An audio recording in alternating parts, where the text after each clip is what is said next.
Bonsoir et bienvenue dans Les Aventuriers de l'étrange sur Sud Radio.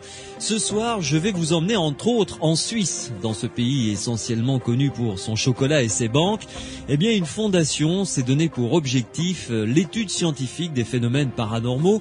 Cette fondation s'appelle la Fondation Audier de psychophysique. Elle existe depuis 1992. Elle a été créée par Marcel Audier, qui est licencié en physique et docteur en mathématiques, ainsi que Monique Crémel, qui est professeur en sciences naturelles. Marcel Audier nous rejoindra dans quelques instants. Il est l'auteur du livre paru aux éditions Favre, livre qui s'intitule « Phénomènes insolites » avec comme sous-titre « Les étonnants pouvoirs de l'esprit ». Vous le savez, cette émission, c'est également la vôtre. Vous êtes ici chez vous. Vous allez pouvoir, dans la deuxième partie de cette émission, dans 1 heure à peu près, nous rapporter vos témoignages, vos vécus dans le domaine du paranormal. Si vous avez besoin d'être éclairé, d'avoir des réponses à vos questions, eh bien, nous vous écouterons avec Pierre Massias qui viendra nous rejoindre. Pierre, bonsoir. Bonsoir, Alain. Alors, nous serons ensemble tout à l'heure pour écouter les témoignages, évidemment, de ceux et celles qui vont nous appeler au 0826 300 300. Mais d'abord, quelques nouvelles du site psylande.org où, visiblement, on télécharge... les téléchargements bien, vont bon train. Vont bon train, oui, tout à fait, dans tous les thèmes qu'on a abordés. Ouais. Bon, ça partit assez bien. Et les gens viennent bien volontiers, reviennent. Il y a plusieurs retours au fil des jours. C'est bien fréquenté. Je pense que les gens apprécient, c'est d'avoir ces enregistrements à disposition. Voilà. Alors vous le savez donc sur ce site psylande.org, psyland.org, vous avez à votre disposition à télécharger toutes les émissions des Aventuriers de l'étrange depuis le mois d'avril 2006. Celle de ce soir évidemment sera en ligne dès demain matin, Pierre. Si on disait mardi. Mardi, ce serait bien, non, évidemment. Voilà, pour assurer. Oui. Tous les mardis, vous retrouvez les émissions. Avec un petit peu de chance avant, mais assurons un mardi. Mardi, vous allez avoir les émissions de ce week-end à disposition sur le site psylande.org. Donc, vous le savez, vos témoignages tout à l'heure, aux alentours de 23h05, 23h10, vous pouvez d'ores et déjà nous appeler. Morad est au standard, il attend vos coups de fil. Au 0826 300 300, vous pouvez également intervenir par le biais des SMS sur votre portable, vous tapez Sud, vous laissez un espace, vous rédigez votre commentaire, votre texte, votre question et vous envoyez le tout au 71 200. Mais d'abord, nous allons partir en Suisse. Les Aventuriers de l'étrange avec Louis Bénédy sur Sud Radio. Marcel Audier, c'est un réel plaisir de vous recevoir dans cette émission sur Sud Radio. Alors après avoir lu votre livre, fort passionnant du reste, il y a une question qui m'est venue à l'esprit très rapidement. Je l'ai dit tout à l'heure, vous avez un doctorat en mathématiques. Bien, vous avez une licence en physique. Alors qu'est-ce qui fait qu'un scientifique de votre calibre, quelqu'un qui quand même a touché aux sciences dures, comme vous dites, se soit intéressé aux phénomènes paranormaux? Écoutez, ça date d'il y a très longtemps. Disons, d'une manière plus générale, les questions philosophiques liées à la science. Oui. Quand j'ai fait mes études de physique et ensuite de mathématiques, je me suis toujours demandé s'il y avait un rapport entre la matière et l'esprit, entre la science et la psychologie. Et mon père, qui était lui-même aussi scientifique, enfin il était banquier, mais il avait fait des études de physique également, m'avait toujours dit, ne mélange pas ces deux domaines, tu n'auras que confusion dans ton esprit. Or ça, je ne l'ai au fond jamais admis.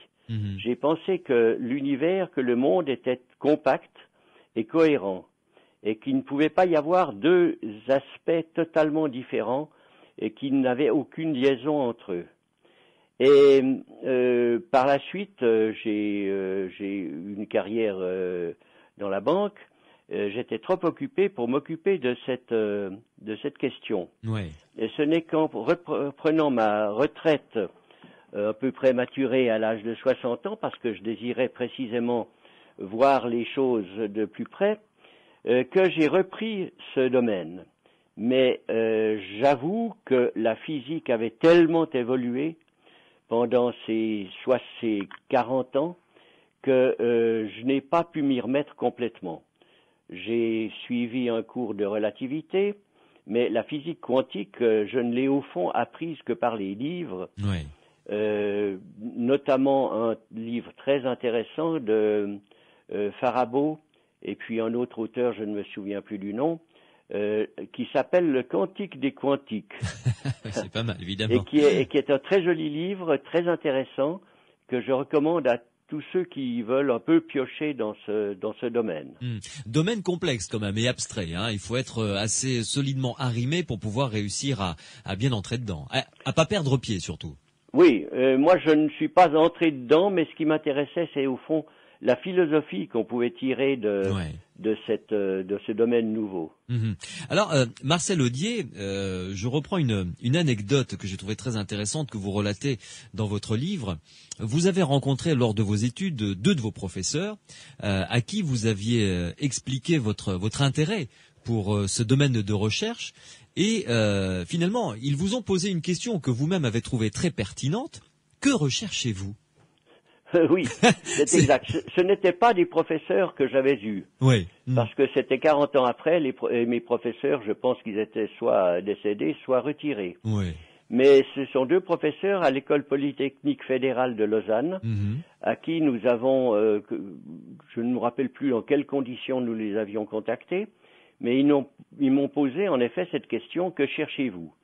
Et ça a été un retour en arrière, de savoir pourquoi je m'intéressais à ces questions. Ouais.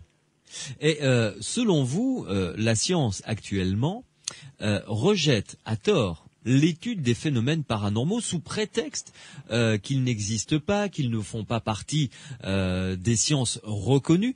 Quelle est votre analyse à ce sujet? Vous le développez beaucoup dans votre livre d'ailleurs. Oui, je considère que la science n'est qu'une partie de la réalité et que l'autre partie, qui est précisément la question, disons, psychologique ou philosophique, n'est pas abordée par la science. Je dirais que beaucoup de chercheurs et de chercheurs reconnus internationalement se posent ces questions, mais quand ils sont relativement jeunes, ils n'osent pas les poser en public.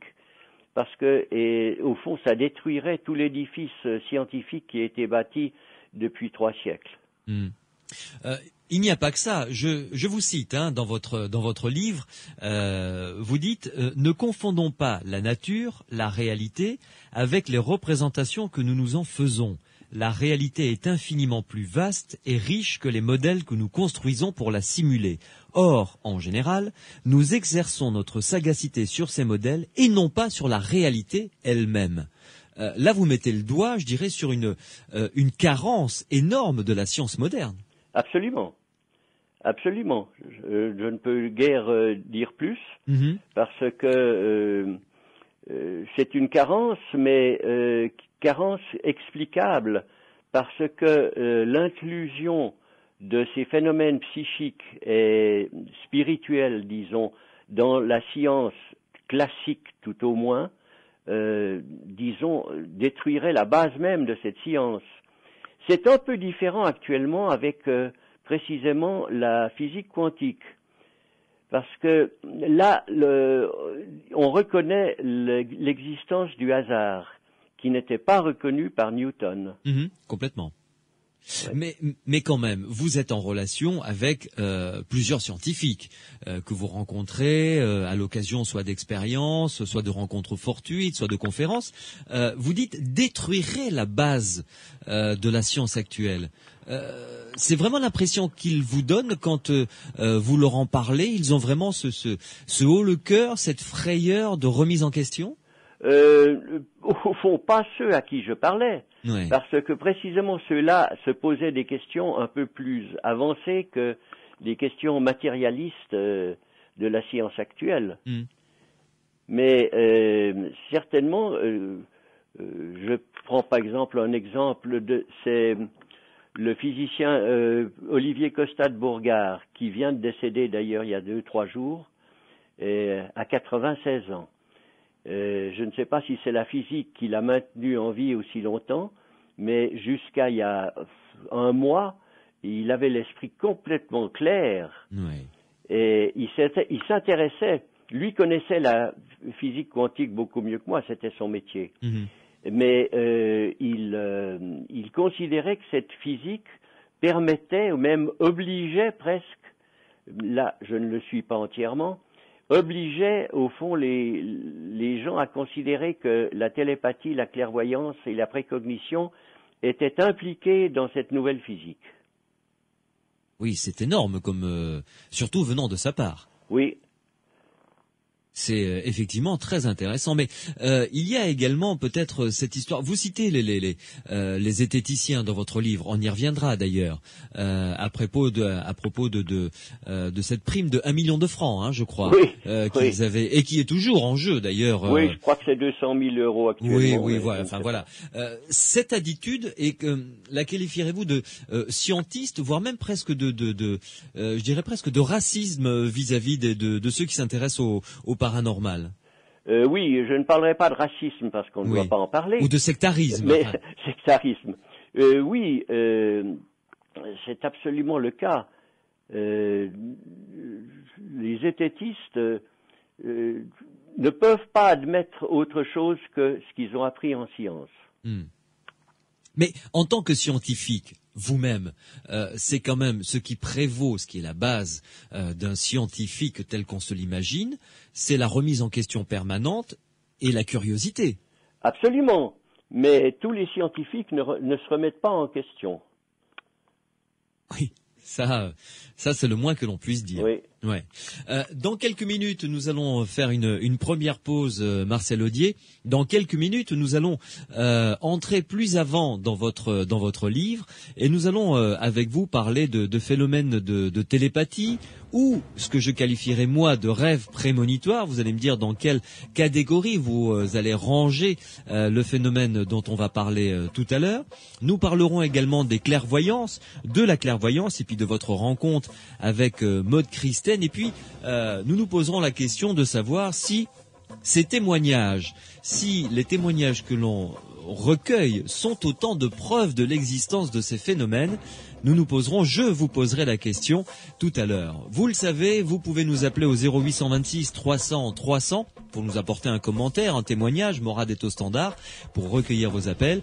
Ou encore, vous pouvez me contacter par le biais des SMS. Vous tapez Sud sur votre portable, vous laissez un espace, vous rédigez votre commentaire, votre question et vous envoyez le tout au 71 200. Je serai avec grand plaisir votre porte-parole. Les aventuriers de l'étrange avec Louis Bénédy sur Sud Radio. Avec mon invité Marcel Audier, qui est l'auteur d'un livre aux éditions Favre qui s'intitule Phénomènes insolites. Le sous-titre, c'est Les étonnants pouvoirs de l'esprit. Marcel Audier, vous avez créé une fondation qui porte votre nom, la Fondation Audier de psychophysique. Pourquoi avoir créé cette fondation d'abord ? C'était sur le conseil de mon ami Gabriel Veraldi, qui est le secrétaire maintenant de cette fondation, qui m'a dit il faudrait faire ces recherches dans un cadre donné. Et alors nous avons créé la fondation et nous avons commencé les recherches. Parce que je dois dire que vous m'auriez posé les mêmes questions il y a 20 ans, je vous aurais dit que tout ça c'était de la fumisterie. À ce point-là. Je n'y croyais absolument pas. Je savais dans mon subconscient qu'il y avait certainement un rapport entre l'esprit et la matière, mais je n'y croyais pas. Et après ma retraite, j'ai voulu le relancer dans les sciences, que j'ai trouvé un peu trop dur, parce que j'étais un peu plus âgé que quand j'ai fait mes études. Et j'ai été frappé de voir que certains scientifiques se posaient ces questions et que certains ne considéraient pas du tout la télépathie ou la clairvoyance comme quelque chose d'impossible. Et alors je me suis plongé là-dedans et puis c'est quand j'ai épousé ma femme qui avait vécu 30 ans en Afrique et qui m'a dit mais écoute ces phénomènes, c'est des phénomènes qui existent. Et c'est là que nous avons décidé de créer un organisme au fond dans lequel nous pourrions faire ces études, ces recherches. Voilà un peu l'histoire de la Fondation. Vous vous êtes tourné dès le départ vers quel type de phénomène qui vous interrogeait plus que d'autres ? Écoutez, le phénomène qui m'intéressait le plus, c'était la télépathie. Ouais. Je ne pensais pas que c'était possible. Et alors, franchement, au départ, vous pensiez pas que c'était possible? Non, je ne pensais pas. Intéressant comme attitude. Il y a 20 ans, je pensais que c'était du hasard ou que c'était de la tricherie. Oui. Mais j'ai donc à ce moment-là monté un appareil électronique et qui permettait, enfin électronique et puis avec ordinateur, qui permettait de faire des recherches sur la télépathie sans du tout d'aléatoire, c'est-à-dire que je crois que je l'ai décrit d'ailleurs dans mon livre, il y avait un ordinateur qui était relié par une ligne téléphonique à un autre ordinateur, et sur le premier ordinateur, en tapant sur une touche, apparaissait un chiffre de 1 à 5. Exact. En grand. Ouais. Et puis la personne, l'émetteur qui était en face de cet ordinateur, cherchait à transmettre ce chiffre au récepteur qui était parfois dans la même pièce, ensuite à une vingtaine de mètres et finalement à 80 kilomètres. Ouais. Et c'est là qu'on a vu que les résultats ne pouvaient pas être dus au hasard. Ils n'étaient pas fiables 100% du tout. Mais quand on fait l'étude par la suite, parce que tout était enregistré, ce qui nous permettait de faire des analyses approfondies par la suite, on s'aperçoit que ça ne pouvait pas être dû au hasard. Donc il y avait quelque chose de réel. Ouais. Et là, votre opinion première a été ébranlée et vous vous êtes dit, il y a quelque chose à gratter. Oui, absolument. Absolument, et c'est pour ça que j'ai gratté. Depuis 1992, vous ne faites que ça, travailler sur ce type de phénomène. Vous relatez une anecdote. On en a parlé d'ailleurs lors de la préparation de cette émission ensemble au téléphone. Racontez-nous cette anecdote concernant une femme, une maman, qui vit en Afrique. Ça se passait en 1972. Et alors, rêve prémonitoire ou télépathie, c'est vous qui allez nous le dire. Mais il lui arrive une information. Elle a un rêve. Écoutez, je ne peux pas dire si c'est un rêve prémonitoire. Oui, ça l'est puisqu'elle a rêvé. Mais je précise que je ne connaissais pas cette personne qui est actuellement ma belle-mère, puisque je n'ai rencontré ma femme qu'en 89. Ouais. Mais j'ai eu toute l'histoire racontée par mon beau-père, par ma femme et par elle-même. Je ne doute pas que ce soit exact. Ouais. Alors, racontez-nous justement cette histoire. Eh bien, ma belle-mère a fait un rêve épouvantable une fois.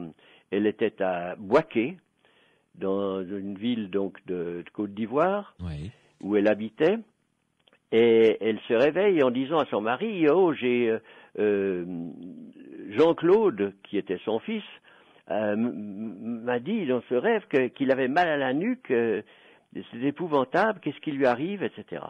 Et alors mon beau-père a cherché à la calmer, et puis le lendemain matin, 11h, téléphone de l'ambassade de France, Jean-Claude était décédé, avec la nuque brisée. Donc, à votre avis, que s'est-il passé là ? Ce qui s'est passé, je ne peux pas vous le dire, mais évidemment qu'il y a eu une communication entre mère et fils, par des moyens que nous ne connaissons pas, mais qui existent, puisque c'est le cas. Et on ne peut pas aller plus loin que cette constatation. On ne peut pas aller plus loin que cette constatation, non. Pas pour le moment, tout au moins. Oui. Parlons maintenant d'une rencontre qui a été intéressante pour vous, visiblement, et nous avons eu le plaisir de la voir plusieurs fois sur cette antenne. Votre rencontre avec Maud Christen.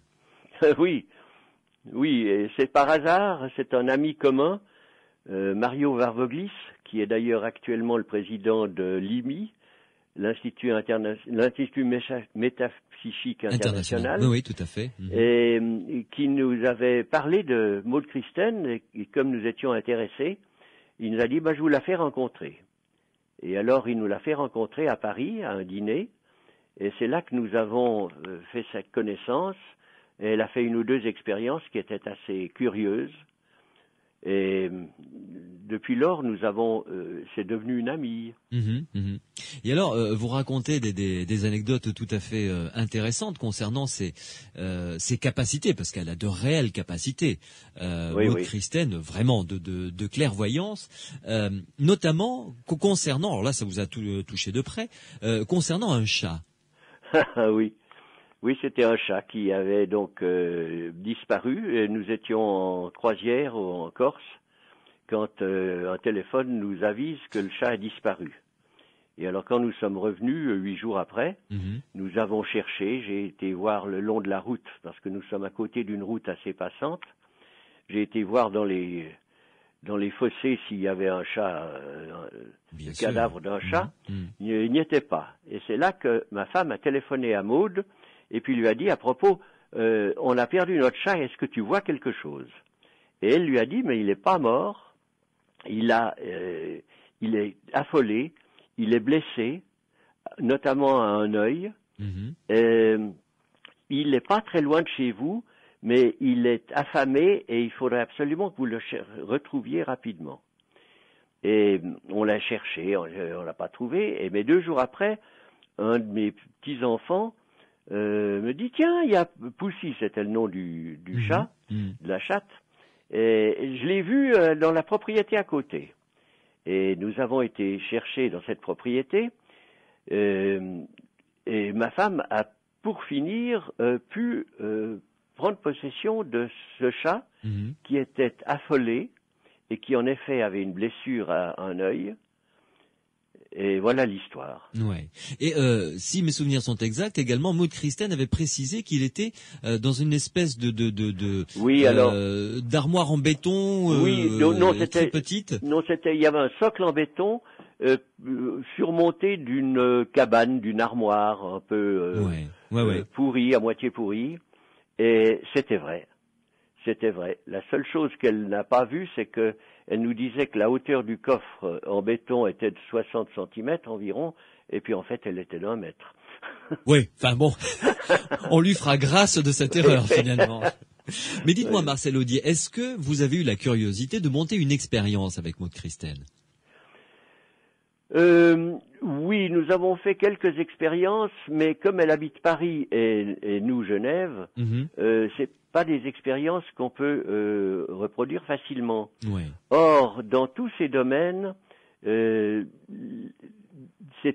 fluctuant. Ça marche ou ça ne marche pas.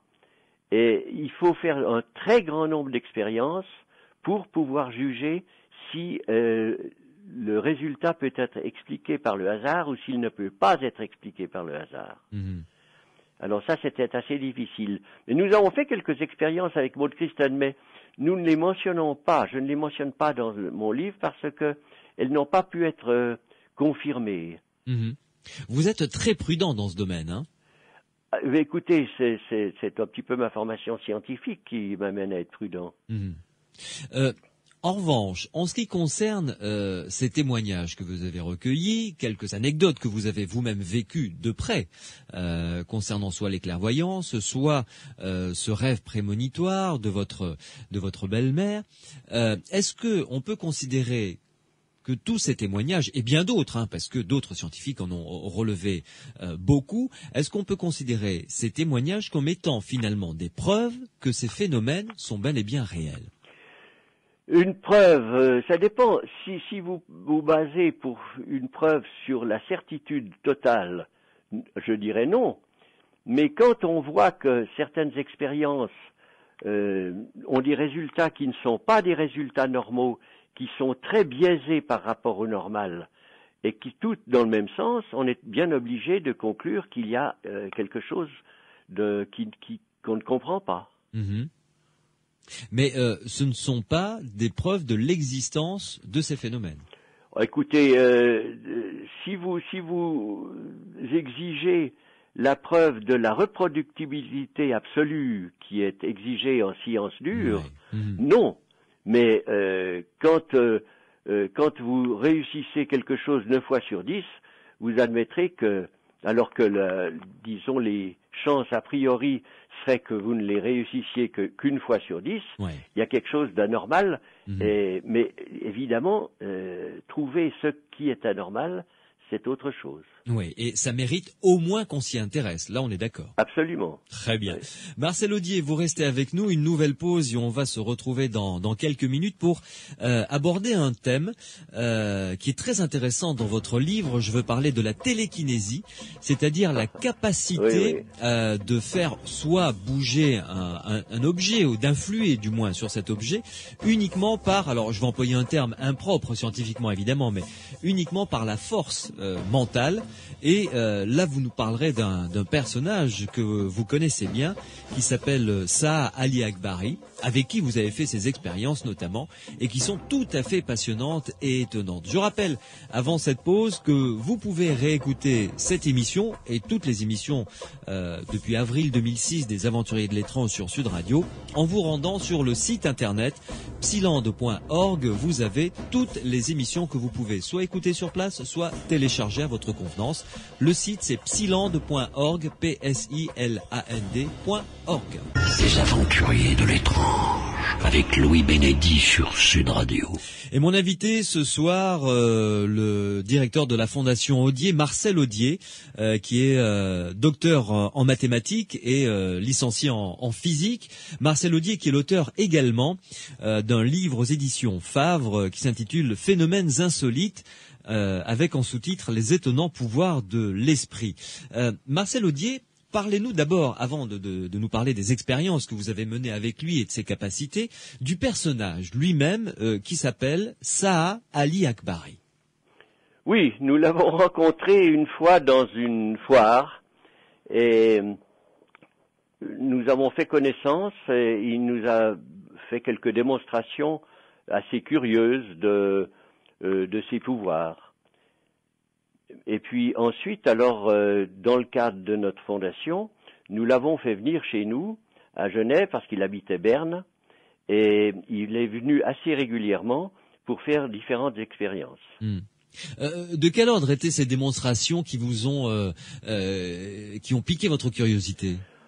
Oh, c'était des démonstrations un peu de foire. Je ne sais pas si elles étaient truquées ou pas, mais par exemple, il conduisait une automobile avec un bandeau sur les yeux qui ne lui permettait pas de voir quoi que ce soit. Ouais.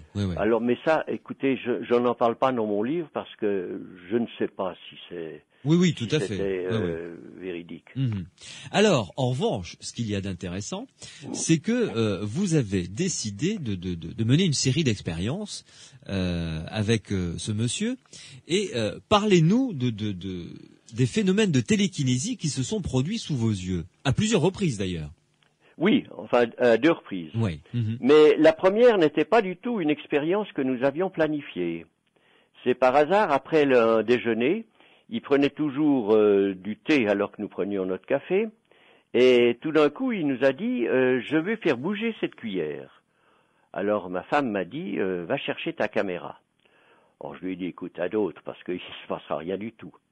Et puis en fait il s'est concentré sur la cuillère, une cuillère qu'il avait posée sur notre table mais qui était notre cuillère, c'était pas du matériel qu'il avait lui-même apporté. Oui. Et puis, au bout de 5 minutes de concentration, la cuillère a tourné d'environ 30 degrés. Ah oui, quand même. Oui, elle a tourné de 30 degrés au bout d'à peu près 5 minutes. Et il était très fatigué et il nous a dit je ne peux pas recommencer actuellement, je suis trop fatigué. Et nous avons discuté pendant 1 heure et au bout d'1 heure, il nous a dit écoutez, je suis d'accord de refaire une expérience.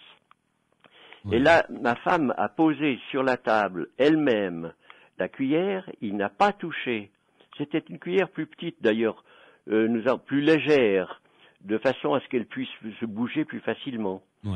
Et puis, il s'est concentré et nous étions, ma femme, moi et monsieur Veraldi, à regarder s'il touchait la cuillère et il ne l'a pas touché. Et au bout d'un moment, elle a tourné d'environ aussi 30 degrés et quelques secondes après, elle est partie de la table. C'est-à-dire elle a quitté la table, elle est partie, elle est tombée par terre, et en regardant la distance à laquelle elle est tombée, j'ai pu calculer qu'elle était partie à environ 50 km à l'heure. Ce qui est considérable. Ce qui est considérable, et moi je dois dire que ça a été un choc pour moi, parce que je n'y croyais pas du tout.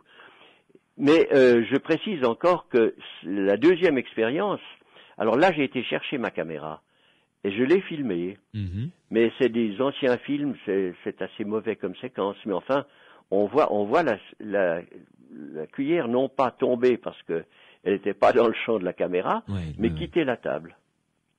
Et enfin, là, vous nous avez dit en une phrase ce que vous aviez ressenti, mais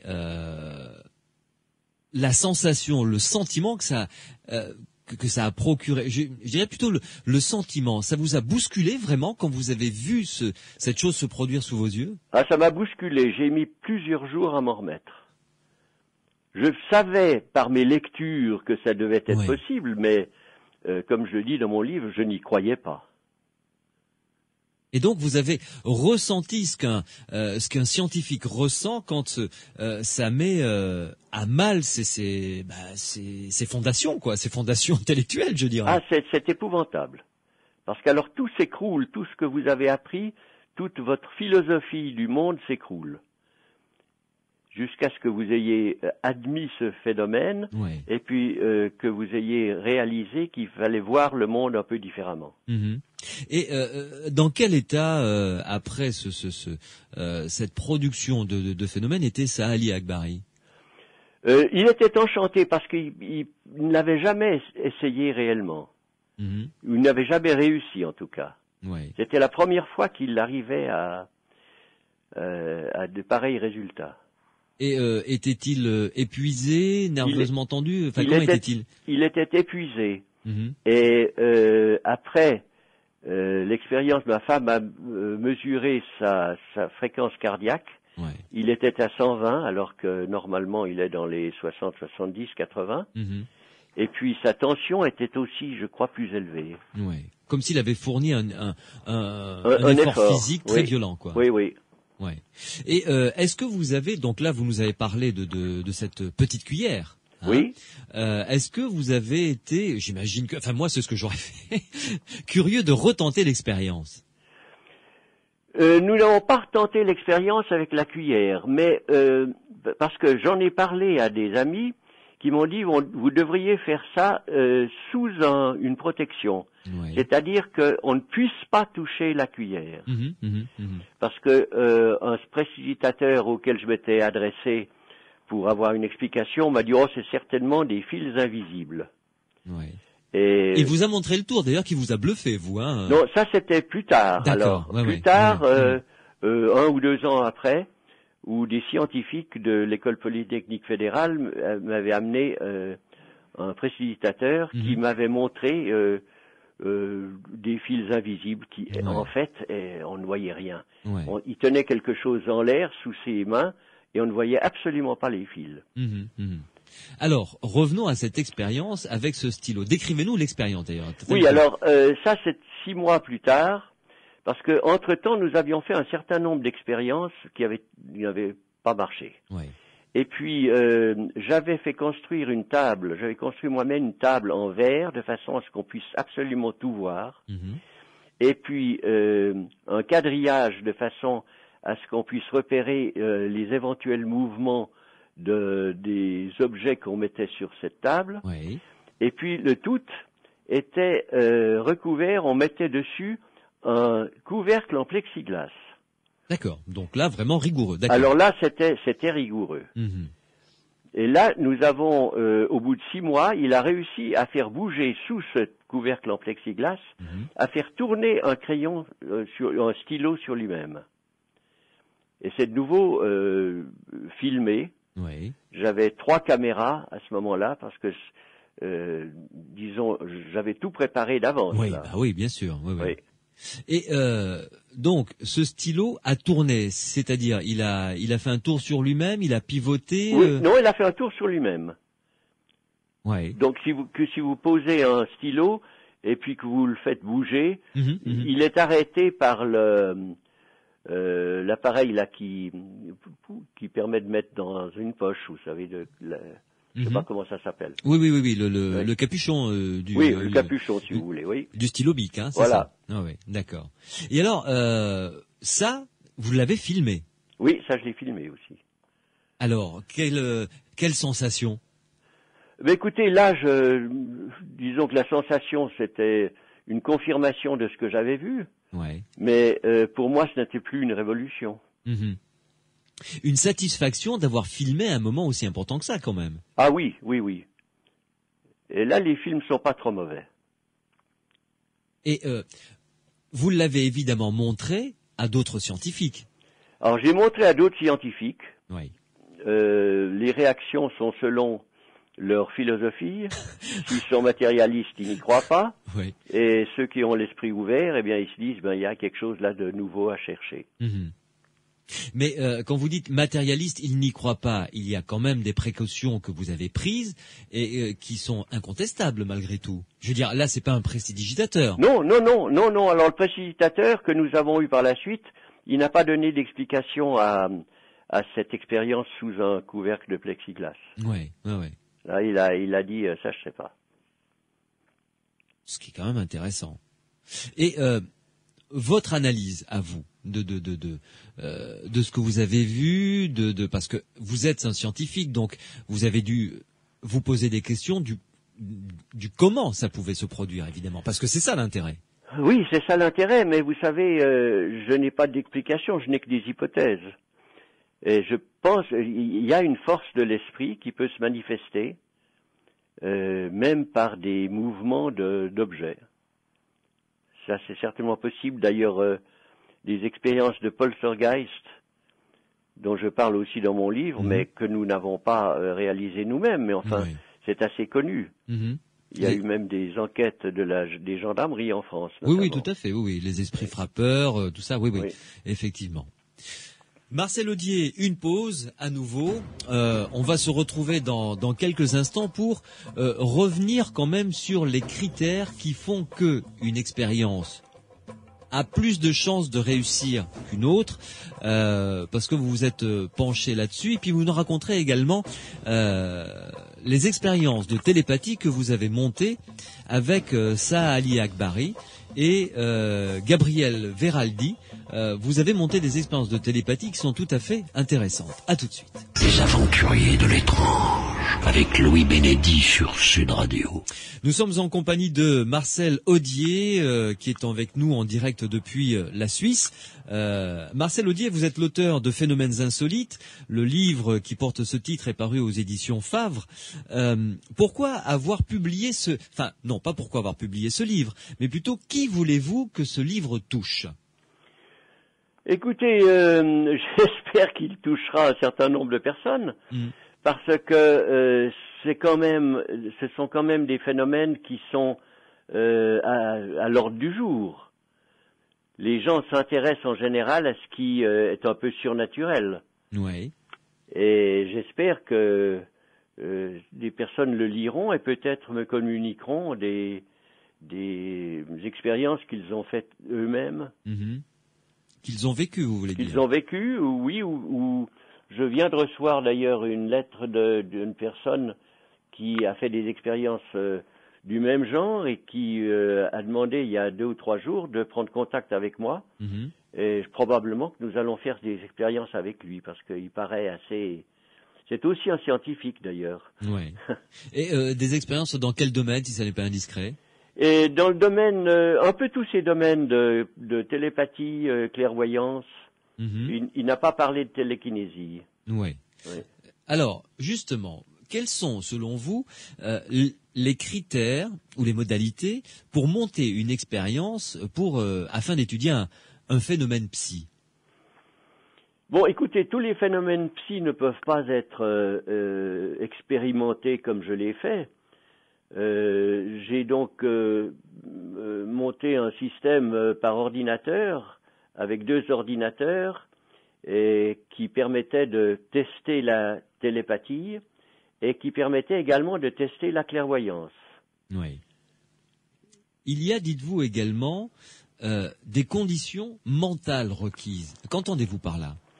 Ah, bien écoutez, premièrement, si on ne croit pas si on n'estime pas que ces phénomènes sont possibles, il n'y a aucune chance qu'ils se réalisent. Il faut que la personne ait confiance en lui et admette que ces phénomènes sont possibles. Parce que les personnes qui ne croient pas pouvoir faire quelque chose n'y arrivent en général pas. Et c'est également valable pour les phénomènes psychiques. Là, vous parlez de du scientifique qui va monter l'expérience de son équipe. Le scientifique ou même le sujet. Parce que le sujet, à certains moments, ne croit pas certaines choses possibles. Par exemple, nous avons fait des expériences de clairvoyance. Le sujet devait voir un des chiffres de 1 à 5 depuis Berne sur l'ordinateur qui était dans mon bureau à Genève.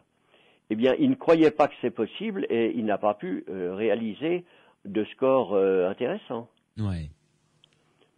À 20 mètres de distance, dans 2 pièces distinctes chez moi, il ne croyait pas que c'était possible. Et puis, tout d'un coup, il a eu un résultat surprenant de 16 réponses justes sur 30, parce que mes expériences étaient basées sur 30 tests. Et tout d'un coup, il a eu un 16, et ensuite, ça a été beaucoup mieux.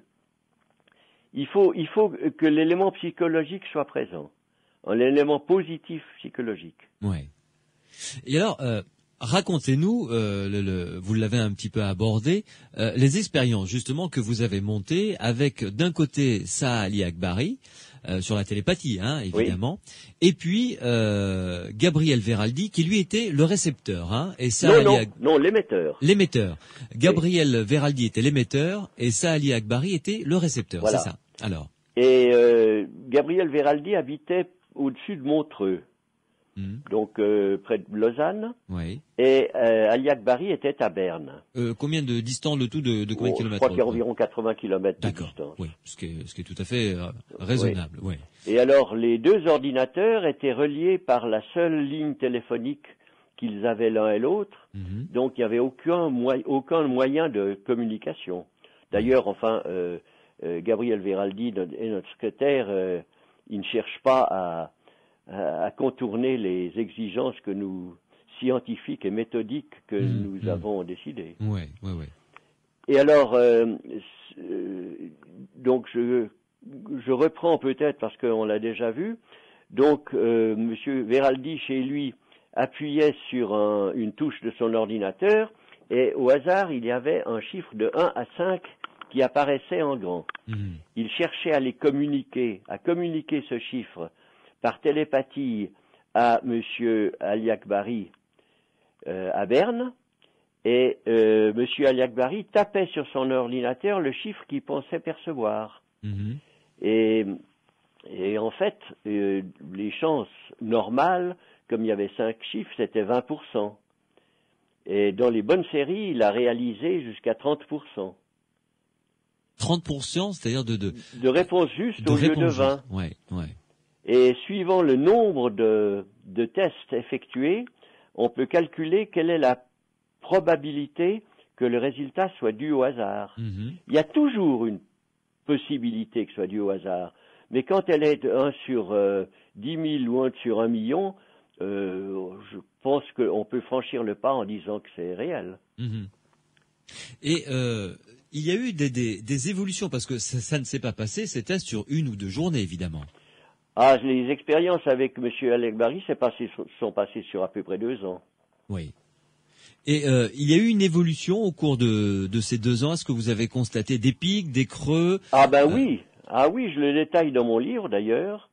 Il y a eu des époques où ça marchait très bien, où vraiment il percevait, on sentait qu'il y avait une communication dont nous ignorons la nature entre M. Veraldi et M. Ali Akbari. Ouais. Et puis à d'autres moments, ça n'allait pas bien. Et pendant les 6 premières semaines, c'était en 1992, sauf erreur. Pendant les 6 premières semaines, ça a très bien marché. Puis tout d'un coup, c'était à peu près comme le hasard l'aurait voulu. Et alors nous avons fait venir Ali Akbari à Genève. nous avons refait des expériences dans la même pièce, avec 2 ordinateurs qui ne se voyaient pas, et pour lui redonner confiance.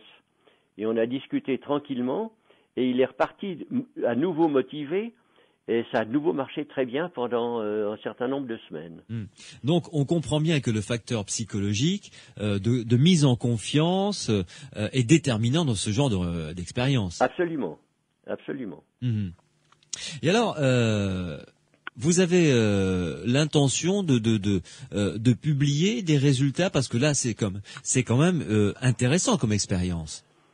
Écoutez, les résultats, je les ai au fond publiés dans mon livre. Oui. Mais vous savez bien que la communauté scientifique demande des publications scientifiques, vous savez. Oui, mais écoutez, là je ne suis plus un scientifique à mon âge. Comme j'ai bientôt 90. Il n'y a pas d'âge, enfin, monsieur Audier. Oui, mais enfin j'ai bientôt 90 ans. Et alors, je dois dire que je ne me mêle pas de faire des publications scientifiques. Revenons à votre livre. Vous avez parlé, évidemment, vous êtes allé un peu plus loin que l'être humain et vous êtes intéressé à d'autres expériences qui ont été réalisées, notamment les animaux et l'expérience du docteur Péoc. Oui. Avec notamment les lapins. Dites-nous en 2 mots, parce que ça c'est intéressant dans le phénomène de télépathie. Oui, alors ça c'est... je ne sais pas si c'est... Oui, enfin c'est télépathie, c'est une transmission de pensée ou de désir. Oui. Mais Monsieur Péoc a commencé avec des poussins. Exact. D'ailleurs, il a fait une thèse sur ce sujet. Oui. Donc il y a pas mal d'années.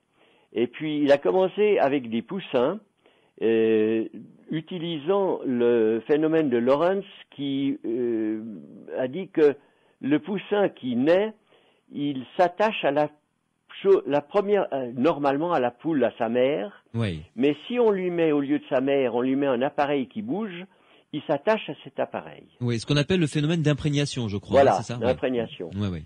Et alors, Monsieur Péoc a fait des expériences. Et au bout d'un certain temps, lorsque le poussin était bien habitué au ticoscope, il a mis le poussin dans une cage, à côté du ticoscope. Et le ticoscope qui bougeait sur une aire déterminée, en moyenne, s'est plutôt rapproché du poussin. Ouais.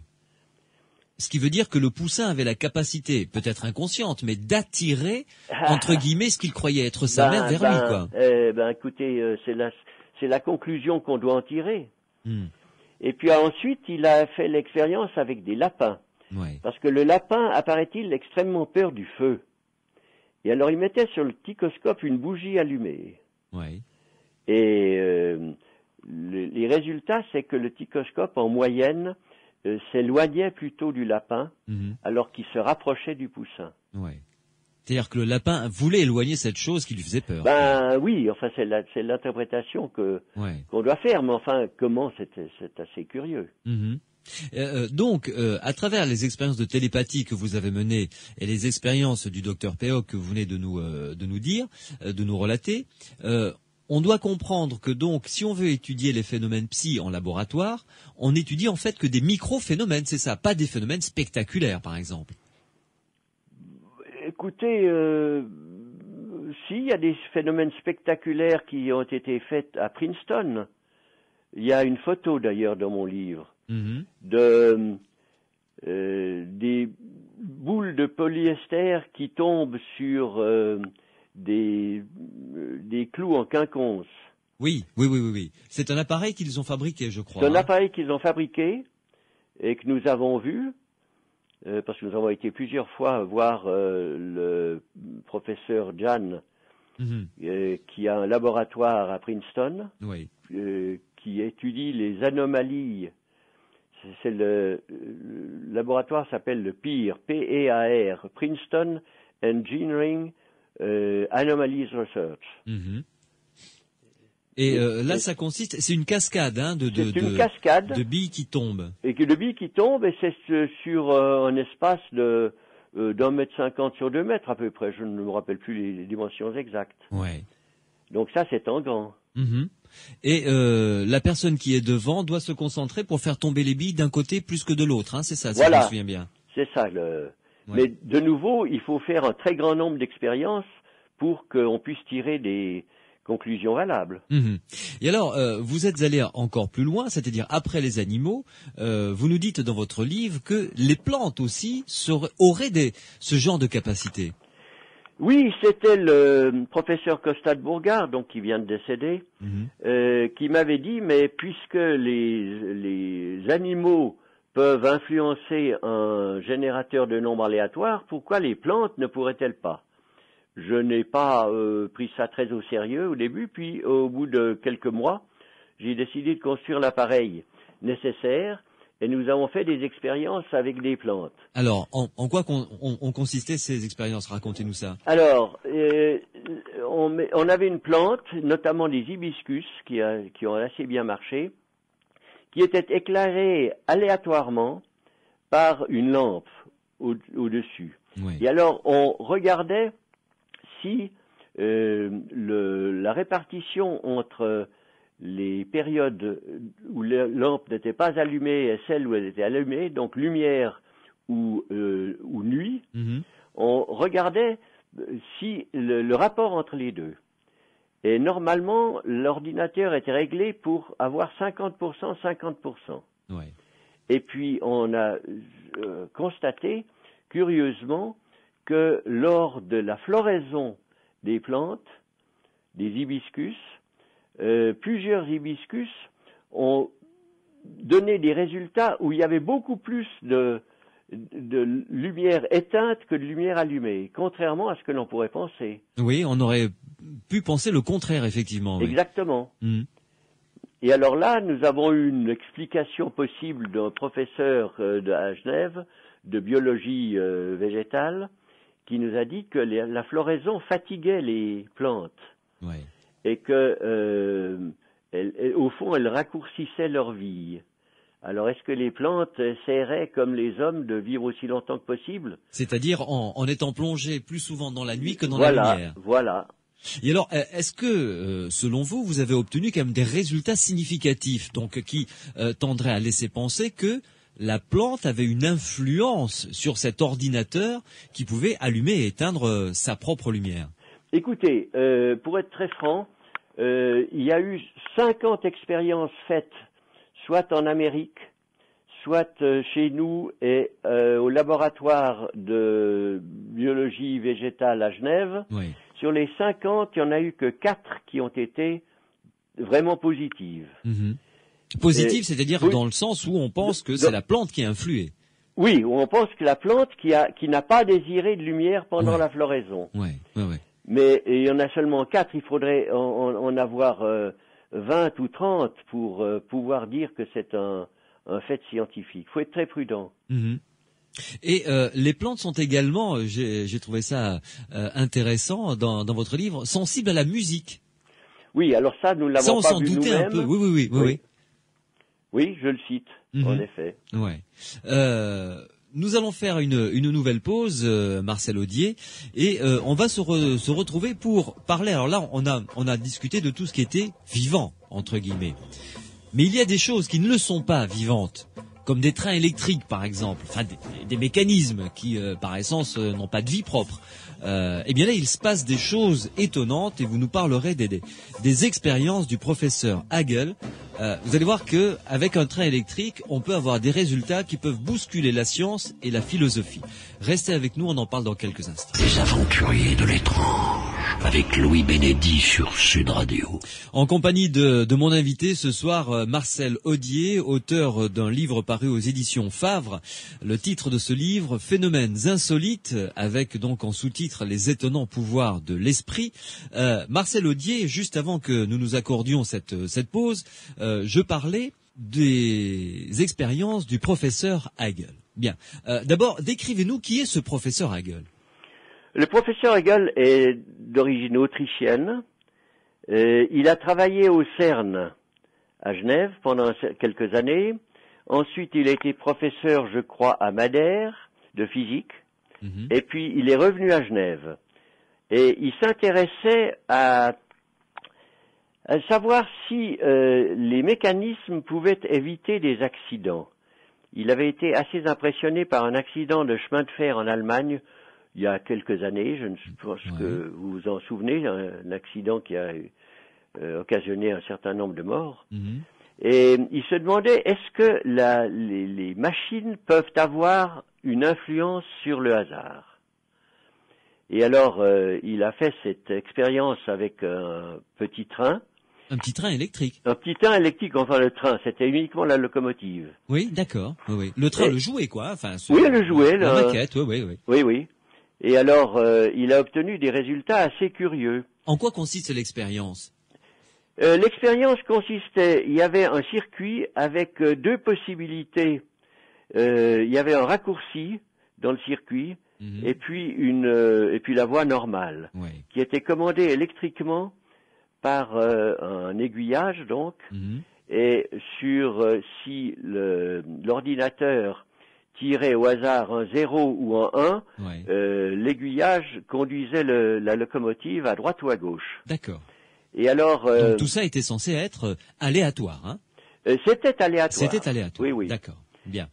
Et alors, il a mis sur le raccourci un système qui faisait que la locomotive s'arrêtait, repartait un peu en arrière et repartait en avant. Donc il y avait une certaine contrainte pour la locomotive.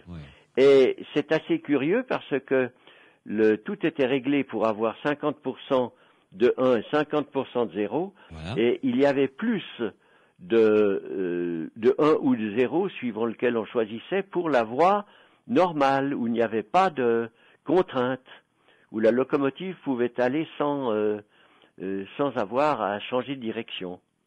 Attendez, vous êtes en train de nous dire que au départ, ça aurait dû être 50-50. Au départ, ça aurait dû être 50-50. D'accord. Et là, au final, il s'est aperçu que la locomotive allait beaucoup plus souvent sur la voie où elle n'avait pas ce petit aller-retour à faire.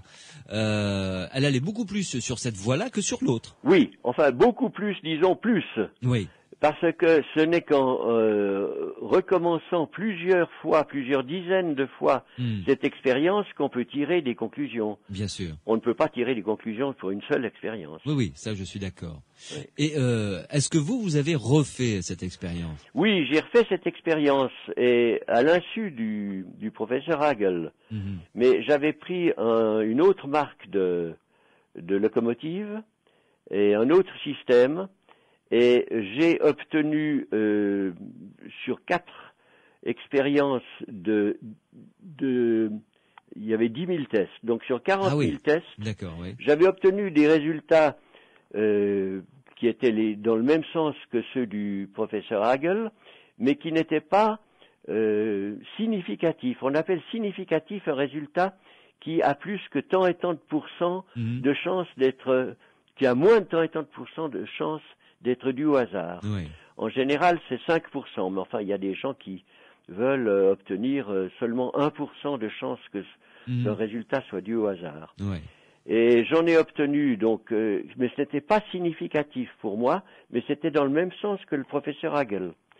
Et malheureusement, mon système, j'avais des locomotives qui ne supportaient pas environ 10 000 changements de direction par 24 heures. Lâché par le matériel. J'ai été lâché par le matériel, et alors j'ai dû faire ensuite, j'ai pris le même système que le professeur Hagel, et j'ai obtenu de bons résultats, mais je n'ai pas poursuivi très longtemps, parce que vous savez, c'est assez fatigant. Ça doit marcher pendant un jour, et puis ensuite on doit huiler la locomotive, c'est astreignant. Oui.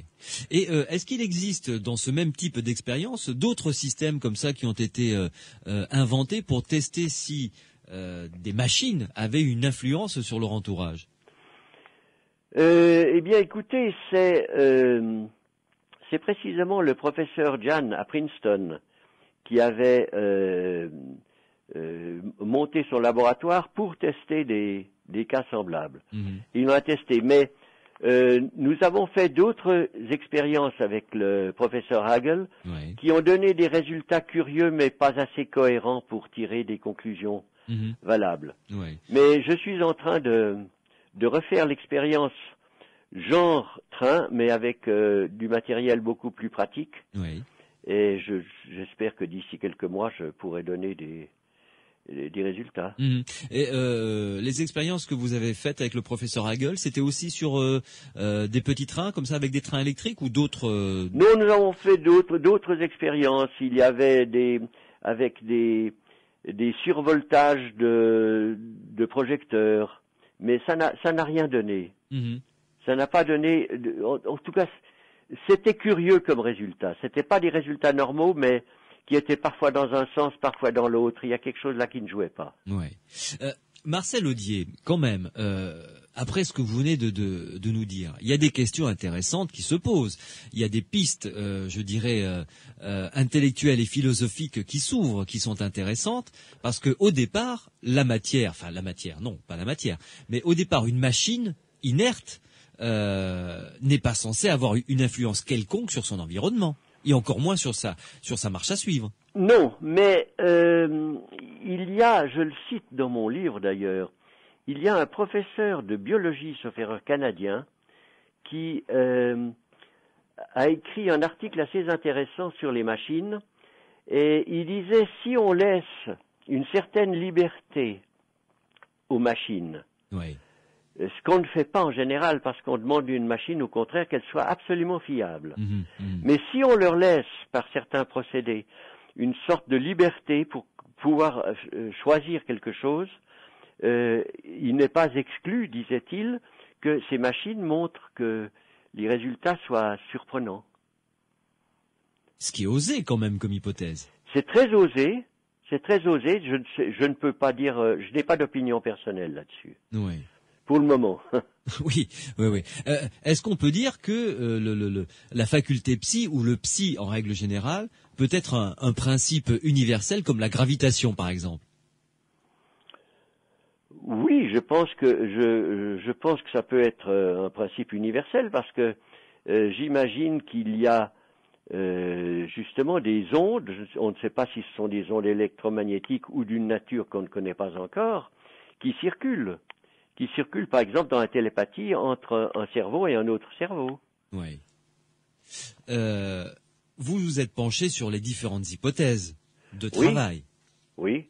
Quelles sont-elles selon vous pour essayer de comprendre ce qui se passe? Écoutez, personnellement, je pense que l'esprit existe dans un monde qui n'est pas le monde à 3 dimensions plus le temps que nous voyons dans la vie courante.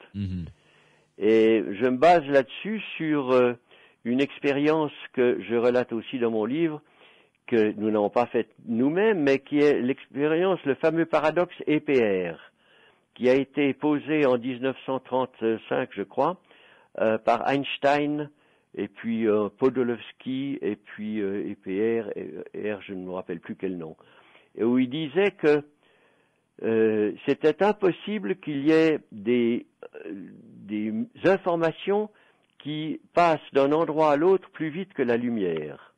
C'était Rossi, je crois, le troisième. Oui, quelque chose comme ça. Einstein, Podolsky, Rossi. Voilà. Oui. Eh bien, donc, un physicien français, Alain Aspect, en 1982, a prouvé que c'était possible. Il a fait des expériences où 2 photons se communiquaient une information plus vite que la lumière, pratiquement instantanément. Et le professeur Gisin, avec lequel nous avons d'ailleurs travaillé à l'université de Genève, il est professeur de physique appliquée, a fait des expériences non pas dans un laboratoire à 10 mètres ou 20 mètres comme Aspect, mais à 10 kilomètres.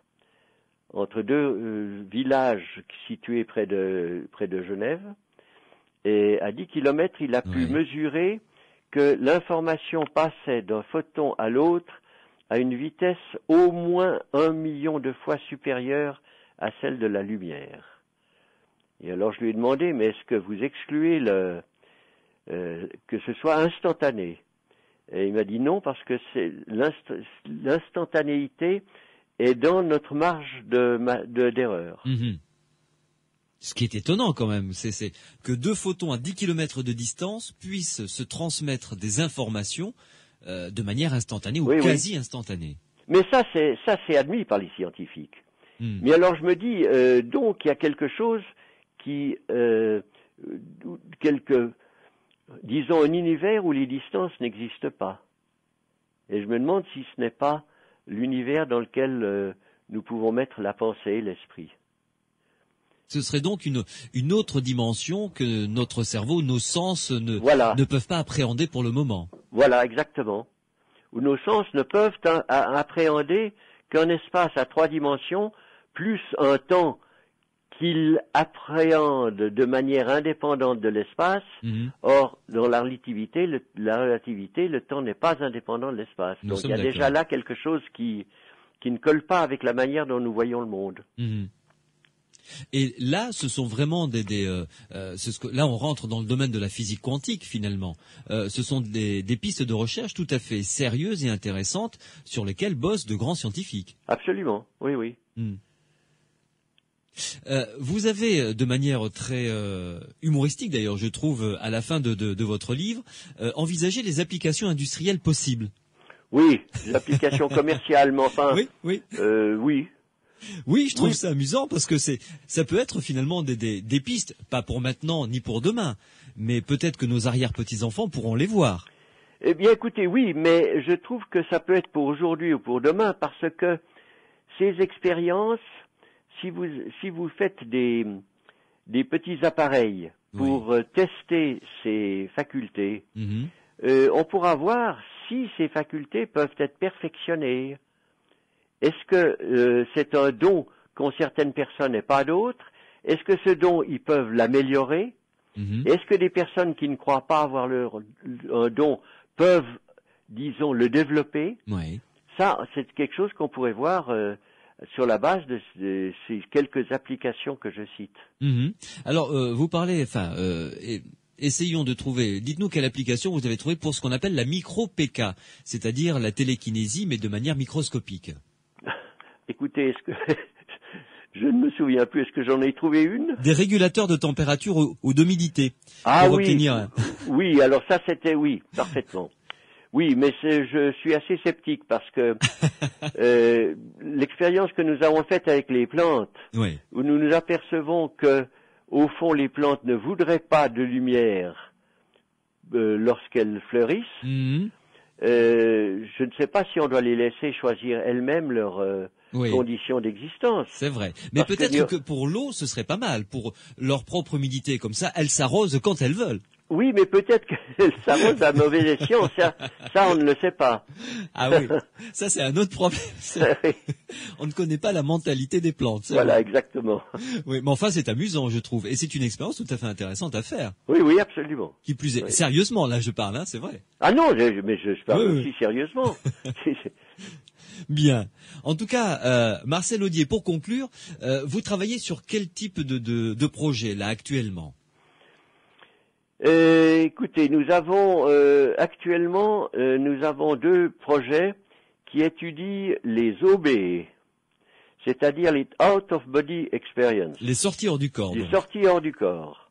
Oui. Et nous avons 2 projets qui étudient ce phénomène.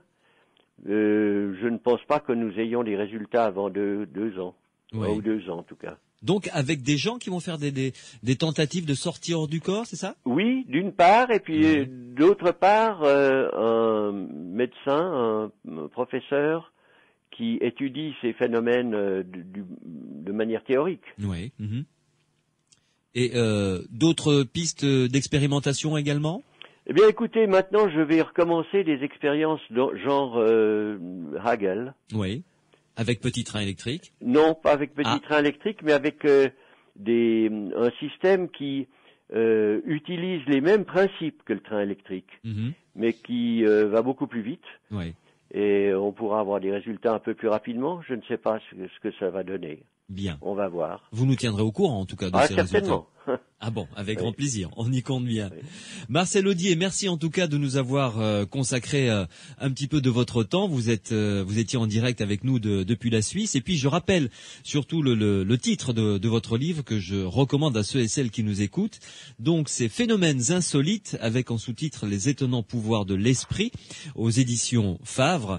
Et puis avec Pierre Massias, nous restons à l'antenne jusqu'à minuit pour discuter avec vous des différents phénomènes paranormaux que vous avez vécu. Vous savez que notre standard est à votre disposition. Vous pouvez nous appeler au 0826 300 300, 0826 300 300 ou nous contacter par le biais du SMS. Vous tapez Sud sur votre portable, vous laissez un espace, vous rédigez votre question, votre réaction et vous l'envoyez au 71 200. Marcel Audier, merci encore d'avoir répondu présent à cette émission. Mais je vous en prie. Et puis à très bientôt alors. Très bien, d'accord. Au revoir. Merci, au revoir. Les aventuriers de l'étrange avec Louis Bénédy sur Sud Radio. Et d'abord, un mea culpa lorsque nous avons évoqué avec mon invité Marcel Audier le paradoxe EPR et cité le nom des 3 scientifiques. Je me suis trompé, eh bien ce n'était pas Rossi, c'était Rosen évidemment. D'ailleurs, il y a un SMS, un auditeur qui est calé, qui nous a envoyé ce SMS. Évidemment, vous avez tout à fait raison, c'était Einstein, Podolsky et Rosen. Et enfin, un autre SMS qui nous pose cette question, est-ce qu'il y aura bientôt une émission sur les médiums et l'au-delà? Nous en avons déjà réalisé quelques-unes dans les aventuriers de l'étrange sur Sud Radio, mais chers auditeurs ou auditrices, ne vous inquiétez pas, on en refera d'autres, bien entendu. D'ailleurs, j'en profite pour vous signaler que si vous l'avez raté, celle que nous avons faite, eh bien vous pouvez vous reporter sur le site psiland.org, psiland.org,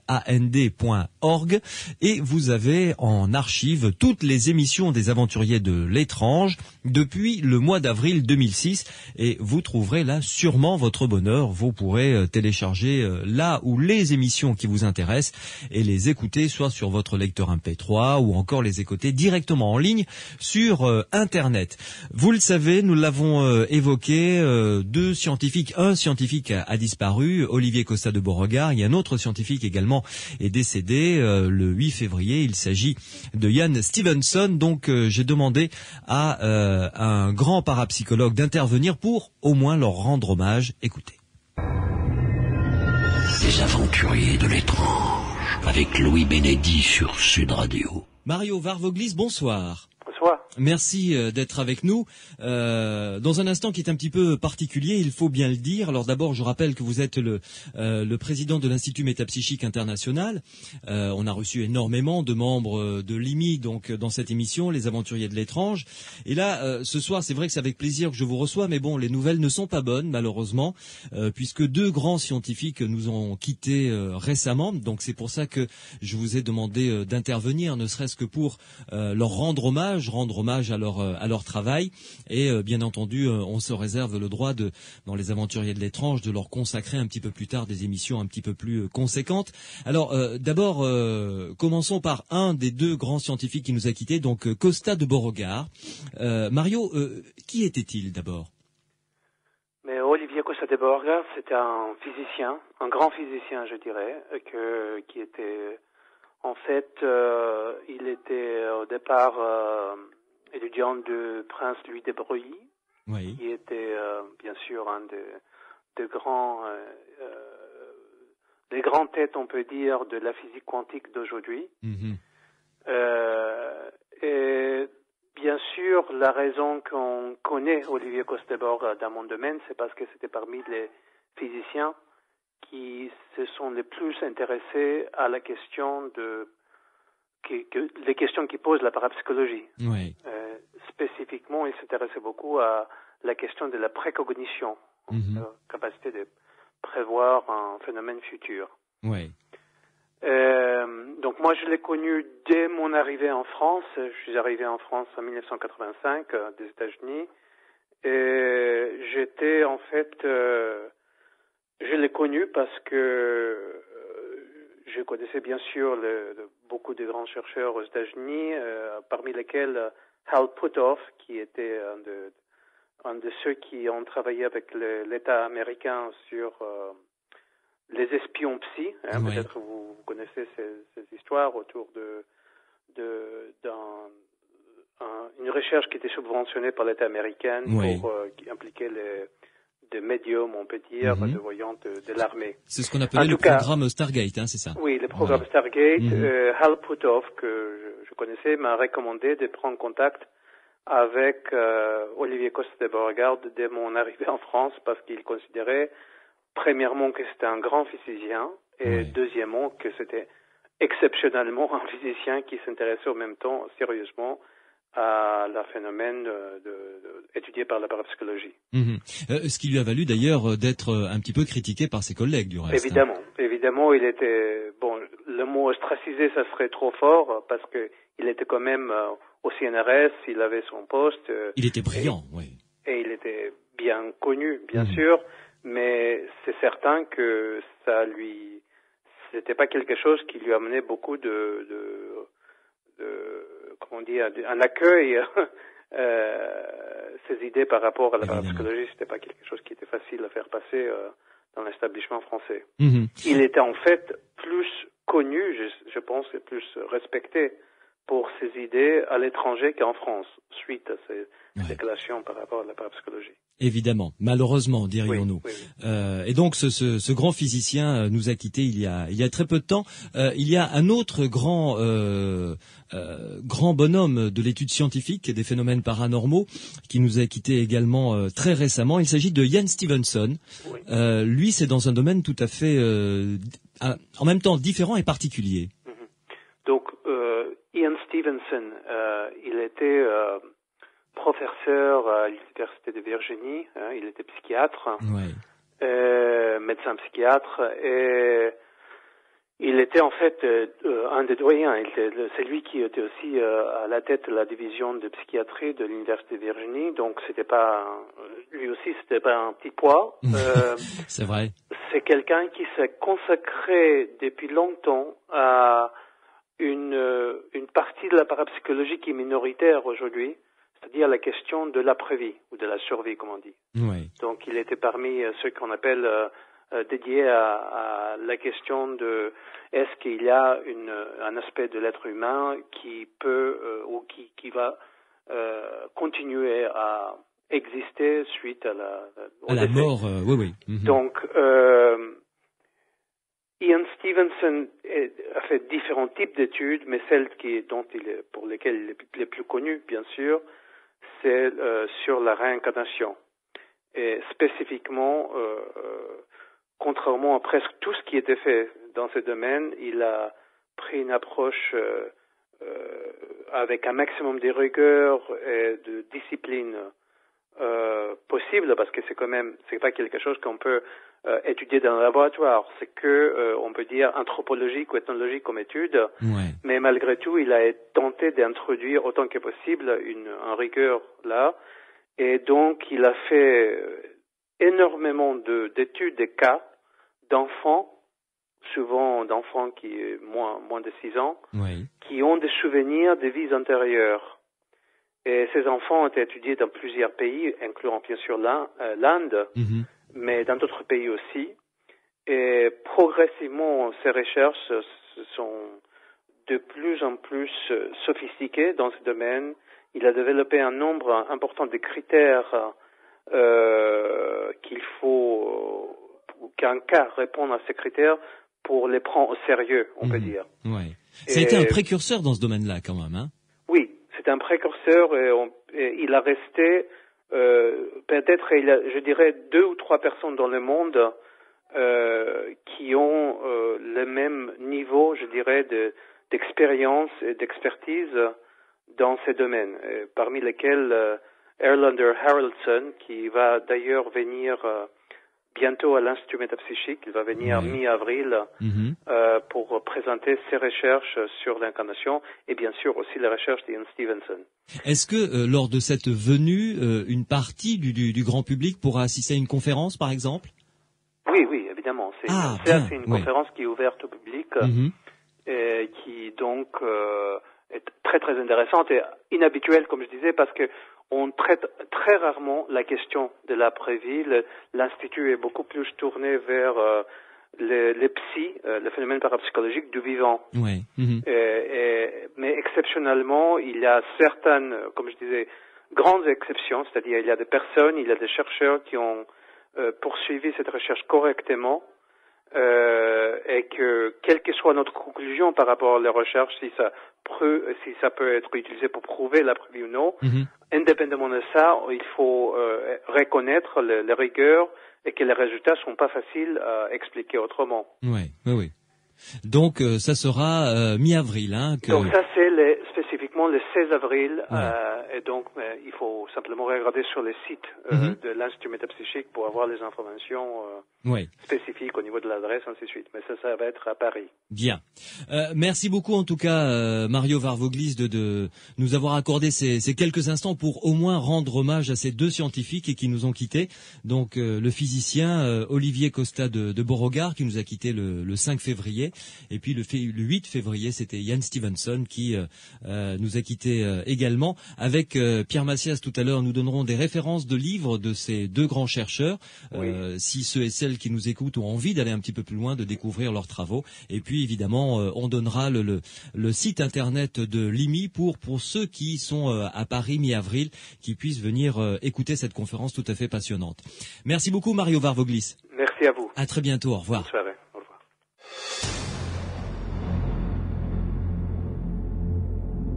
Pierre, donc, avant de donner les références des livres que l'on va proposer à ceux et celles qui nous écoutent, recevons Renaud Évrard qui vient nous rejoindre, comme à chaque fois que nous avons des témoignages sur lesquels nous allons nous pencher. Renaud Évrard, bonsoir.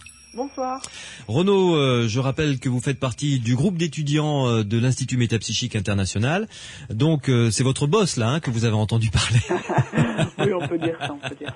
Mario Varvoglis, donc, qui, je le rappelle, est le président de l'Institut Métapsychique International et, je le dis aussi en passant, qui est docteur en psychologie expérimentale, hein, c'est ça. Renaud Évrard, dans quelques minutes, nous allons accueillir des témoignages. Donc, si vous qui nous écoutez pensez avoir vécu quelque chose de l'ordre du paranormal, profiter de la présence de Renaud et de Pierre à mes côtés, tous les deux spécialistes, pour vous aider à y voir plus clair dans ce que vous avez vécu, vous apporter quelques éléments de réponse, des pistes de réflexion. Morad est au standard, vous le savez, à votre disposition. Vous pouvez appeler le 0826 300 300, 0826 300 300 et intervenir ainsi à l'antenne. Je rappelle, parce que on a reçu quelques SMS et même quelques mails sur Internet le stipulant, que le 0826 300 300 n'est pas un numéro surtaxé, pas du tout. Donc vous pouvez nous appeler et ensuite de toute façon Morad vous rappelle et c'est nous qui payons la facture pour pouvoir vous permettre d'intervenir autant de temps que vous le voulez sur notre antenne. C'est bien normal. Les SMS sont également à votre disposition. Vous tapez Sud sur votre portable, vous laissez un espace, vous rédigez une question, un commentaire, une réaction et vous envoyez le tout au 71 200. Avant de recevoir notre premier témoignage, Pierre, quelques livres, références donc pour pouvoir peut-être découvrir les travaux alors de Costa de Beauregard ou de Ian Stevenson. Commençons par Ian Stevenson d'ailleurs. Ah, tu me prends de... Ah oui, Costa de Beauregard. Alors si tu veux, comme tu veux, c'est toi qui choisis. En fait, je voulais revenir un petit peu pour rebondir sur le SMS qu'on a reçu, qui nous dit que c'est Rosen. Oui. Effectivement, le paradoxe UPR, c'est Einstein, Podolsky, Rosen. Et à cette occasion-là, on peut peut-être conseiller la lecture d'un livre si ce monsieur est plutôt orienté physique. Ouais. Il s'agit de Conversation avec le Sphinx de Étienne Klein. Aux éditions Albin Michel. Attention, pas trop compliqué parce que là c'est... Non, justement, ce livre, Étienne Klein, c'est un physicien et un philosophe. Ouais. Et dans ce livre, il expose pas mal de paradoxes en physique et de manière tout à fait abordable. Bon. Où on pourra trouver, entre autres, le cas de Langevin, qui est connu par tout étudiant de physique qui se respecte. D'accord. Même moi, je peux le lire et le comprendre. Ah, tu pourras très bien comprendre le paradoxe de Langevin. Bon, si moi je comprends, alors c'est bon. Le paradoxe de Langevin, c'est quoi en 2 mots ou c'est trop compliqué à expliquer? En 2 mots, c'est on prend 2 jumeaux. Ouais. Il y en a un qui reste sur Terre, l'autre qui part dans une fusée qui circule, qui va à la vitesse très proche de la lumière. Ouais. Il voyage pendant 7 ans. Arrivé au bout de ces 7 ans, il fait demi-tour, il revient sur Terre et quand il arrive. Quand il arrive, lui, à 22 ans, son frère resté sur Terre en a 34. Et là, cet exemple montre la relativité du temps. Ouais. Quand on s'approche, qui est de plus en plus visible quand on s'approche de la vitesse de la lumière. Mais le véritable paradoxe, c'est que si, en même temps que le voyage, chacun des frères est en mesure de regarder la montre de l'autre, cette montre retarde par rapport à lui. La montre de l'autre retarde. Pourtant, à l'arrivée, il y en a un qui a 22 ans et l'autre 34. Et l'autre 34. Et là, ça constitue le véritable paradoxe. Ouais. Mais en fait, ça se finit très bien parce qu'on explique tout ça. Enfin, l'auteur explique que l'explication dépend des référentiels. On tombe dans le paradoxe si on reste dans le même référentiel. Et on explique le paradoxe si d'un côté on utilise la relativité restreinte et si de l'autre on utilise la relativité générale. D'accord. Je sais pas si j'ai pas encore tout suivi, mais en le lisant à tête reposée, peut-être que ça ira mieux. Voilà. Et puis ce qui est amusant, c'est de voir un petit peu cet effet du temps, de relatif, et qui en fait a été mesuré d'ailleurs par en mettant des horloges atomiques dans un avion. On a pu mesurer des pouillèmes de différence entre le temps qui s'écoulait dans l'avion et le temps qui s'écoulait sur Terre. Ah d'accord. Très bien. Autre livre à recommander. Voilà, maintenant, du paradoxe EPR, je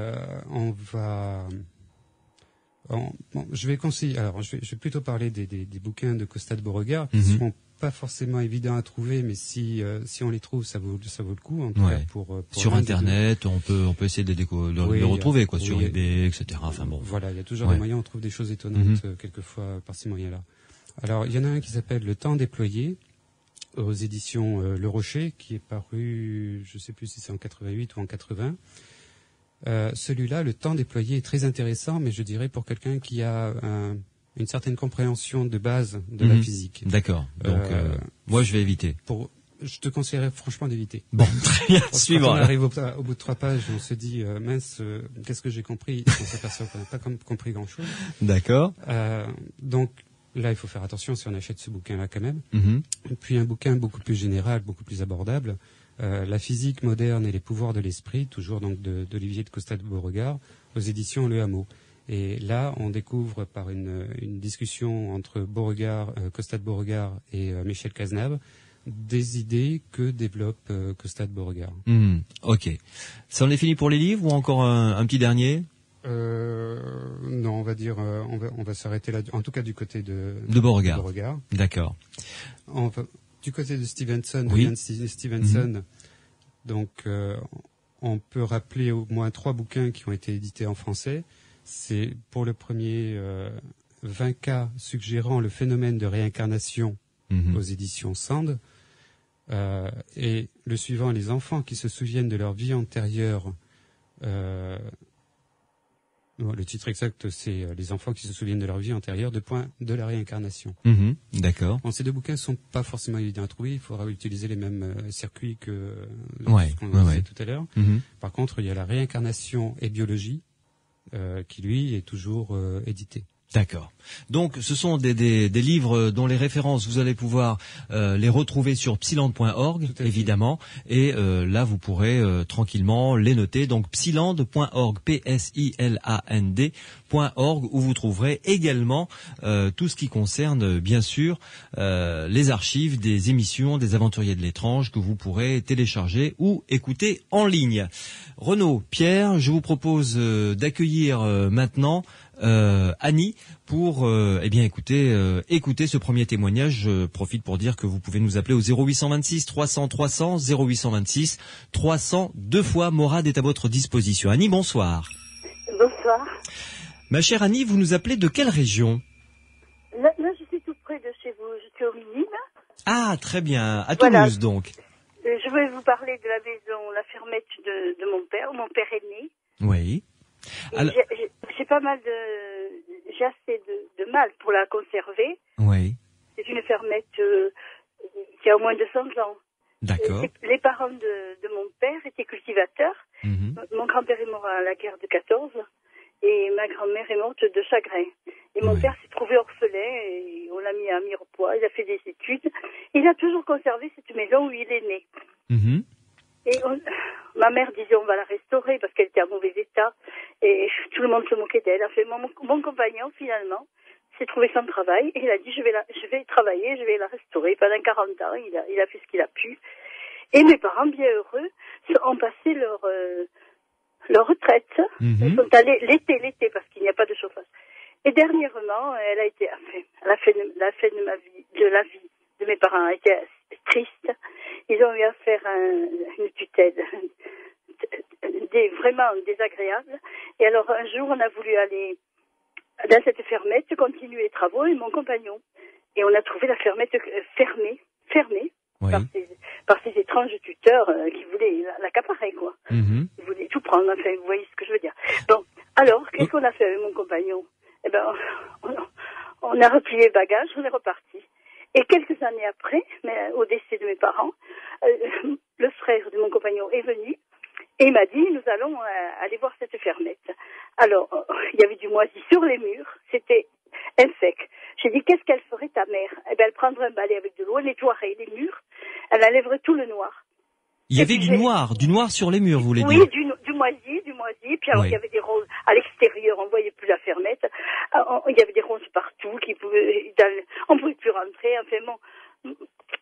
Le frère de mon compagnon a dit, je vais essayer de couper les ronces, alors il a débroussaillé, les gens du village venaient, ils disaient, c'est formidable, on revoit la maison, Basile serait heureux de voir sa maison parce qu'il l'aimait beaucoup. Et puis, je suis retournée dans la pièce où j'avais enlevé le moisi avec un balai et de l'eau. Et qu'est-ce que j'ai vu?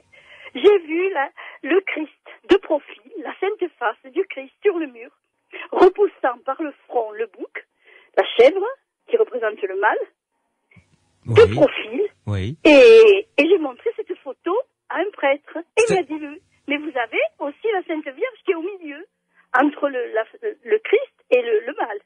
La Sainte Vierge a apparu aussi. Alors, très étonnée, et puis, je comprends que c'est pour que je lutte, pour que je garde cette fermette, parce que j'y tiens beaucoup. Voilà. Alors attendez, Annie, on va revenir un petit peu en arrière pour bien préciser certains points. Vous êtes rentré dans le mur sur lequel vous avez vu cette apparition. Hein? Oui. C'est un mur que vous aviez nettoyé? Mais c'est-à-dire que ce sont des murs que mon compagnon avait refait avec du plâtre, du gravier, il avait consolidé. Vous savez, comme c'est là au moins 200 ans, cette maison. Oui. Alors, il avait tout refait en plâtre et maman avait mis une jolie tapisserie dessus et elle avait astiqué les poutres, elle était heureuse. Et vraiment, c'était le bonheur. Oui. Non, mais je veux parler, Annie, je veux parler de l'apparition en elle-même, c'est-à-dire... Voilà. Alors moi, alors quand je suis rentrée dans cette maison, évidemment, quand j'ai vu qu'il y avait du noir sur les murs, du moisi, et c'était infect. Oui. Alors une couche de noir. Alors j'ai dit, mais c'est pas possible, qu'est-ce qu'elle ferait ta mère? Maman prendrait un balai avec de l'eau et enlèverait tout le noir, tant pis pour la tapisserie. Tant pis. Oui. Alors c'est ce que j'ai fait, j'ai bien enlevé le noir. Voilà. Et puis j'ai pu penser, 1 heure après ou 2 heures après, je suis revenue. Et quelle a été ma surprise de voir la tête de la sainte face du Christ, alors la couronne d'épines, le sourcil broussailleux, le nez, la barbe, de profil, apparaître sur le mur, avec, repoussant par le front, la chèvre, vous savez, qui représente le mal. Donc la chèvre bien dessinée également. Ah oui, de profil. Et on voit même l'œil de la chèvre, hein. On voit bien que les yeux du Christ et la chèvre correspondent. D'accord, oui. Et alors, c'est impressionnant. Mais moi, j'ai dit, c'est pour que tu luttes pour conserver cette fermette. Comme j'ai une succession difficile. Oui. Alors, c'est très dur, bon. Je vous dis pas. Et j'ai dit, c'est pour te donner du courage. D'accord. Alors, je l'ai dit aux personnes du village, venez voir. Et ils sont venus et ils ont constaté. Et j'ai pris des photos. Ah, voilà. Et vous avez pris cette apparition en photo?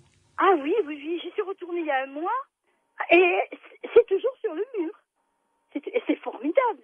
Alors attendez, ce que j'aimerais bien comprendre, c'est que cette apparition, c'est comme une tache d'humidité qui serait restée, mais bien dessinée, c'est ça? J'ai pas l'impression. J'ai l'impression que... J'avais pas pensé à ça. J'ai l'impression que c'est bien... Oh, c'est vraiment une présence, hein. Oui. J'ai pas l'impression que c'est un dessin. Je veux dire, c'est pas un dessin en couleur, il y a une silhouette que vous voyez, c'est ça? C'est marron, oui. C'est marron. Et même le photographe a été surpris, il m'a dit, vous êtes sûr qu'il n'y avait pas une autre tapisserie dessous? Oh mais j'ai dit non, c'est pas possible, on a refait les murs, maman a tapissé. Non, c'est pas possible. Et quand vous montrez cette photo, les gens voient tous la même chose? Ah oui. Ah, c'est ça qui est intéressant, oui. Même la Sainte Vierge, je vous dis, je l'avais pas vue. Entre les deux visages, il y a vraiment l'apparition de la Sainte Vierge. Ça, c'était un prêtre qui me l'a dit. Je l'avais pas remarqué, moi. Oui. Je ne voyais que les deux visages. On peut appeler le visage d'Hachem. Et alors, quand vous avez vu pour la première fois cette apparition, c'était quand? C'était en quelle année? Ça remonte à combien de temps? Oh non, il n'y a pas longtemps. C'était au septembre. Ah oui, c'est très récent alors. Ah oui, c'est récent, oui. C'est là que j'ai beaucoup de difficultés, je vous dis, en plus, pour la conserver, cette fermette, parce qu'il y a des liens. Je dis pas tout, c'est trop long. Et donc, vous l'avez pris en photo, vous avez plusieurs photos de cette apparition? Ah oui, j'ai fait même agrandir. Il va falloir que vous me l'envoyiez, Annie. Oui, d'accord, je veux bien. Même ben oui. Je sais où c'est, au 18, je sais. Oui. C'est pas loin d'où j'habitais. Bon. Dans le quartier minime. D'accord. Alors, Annie, vous restez avec nous. On va faire une pause et ensuite on va en discuter de cette apparition tout à fait étonnante et intéressante avec Pierre Macias et en compagnie de Renaud Évrard. Essayez de comprendre ce qui s'est passé dans cette fermette qui est dans votre famille depuis très longtemps et cette fermette qui est vieille puisque vous nous l'avez dit vous-même qui a plus de 200 ans d'existence. Si vous aussi vous avez vécu quelque chose d'étonnant, n'hésitez pas à nous appeler au 0826 300 300, 0826 300 300.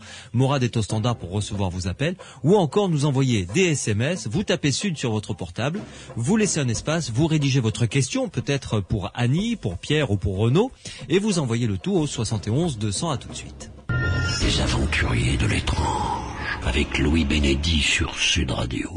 Et ce témoignage tout à fait étonnant de Annie qui nous appelle de Toulouse, qui a photographié cette apparition donc sur un mur de la fermette qui appartient à sa famille depuis très très longtemps. Annie, vous êtes toujours avec nous, hein? Oui, bien. Bon, alors je vous rappellerai hors antenne demain ou lundi pour que on puisse se voir et que vous me remettiez cette photo parce que j'avoue que votre témoignage m'intrigue beaucoup. Je me tourne là pour commencer vers Renaud Évrard. Renaud, quelles sont vos premières réflexions après avoir écouté Annie? Bonsoir Annie.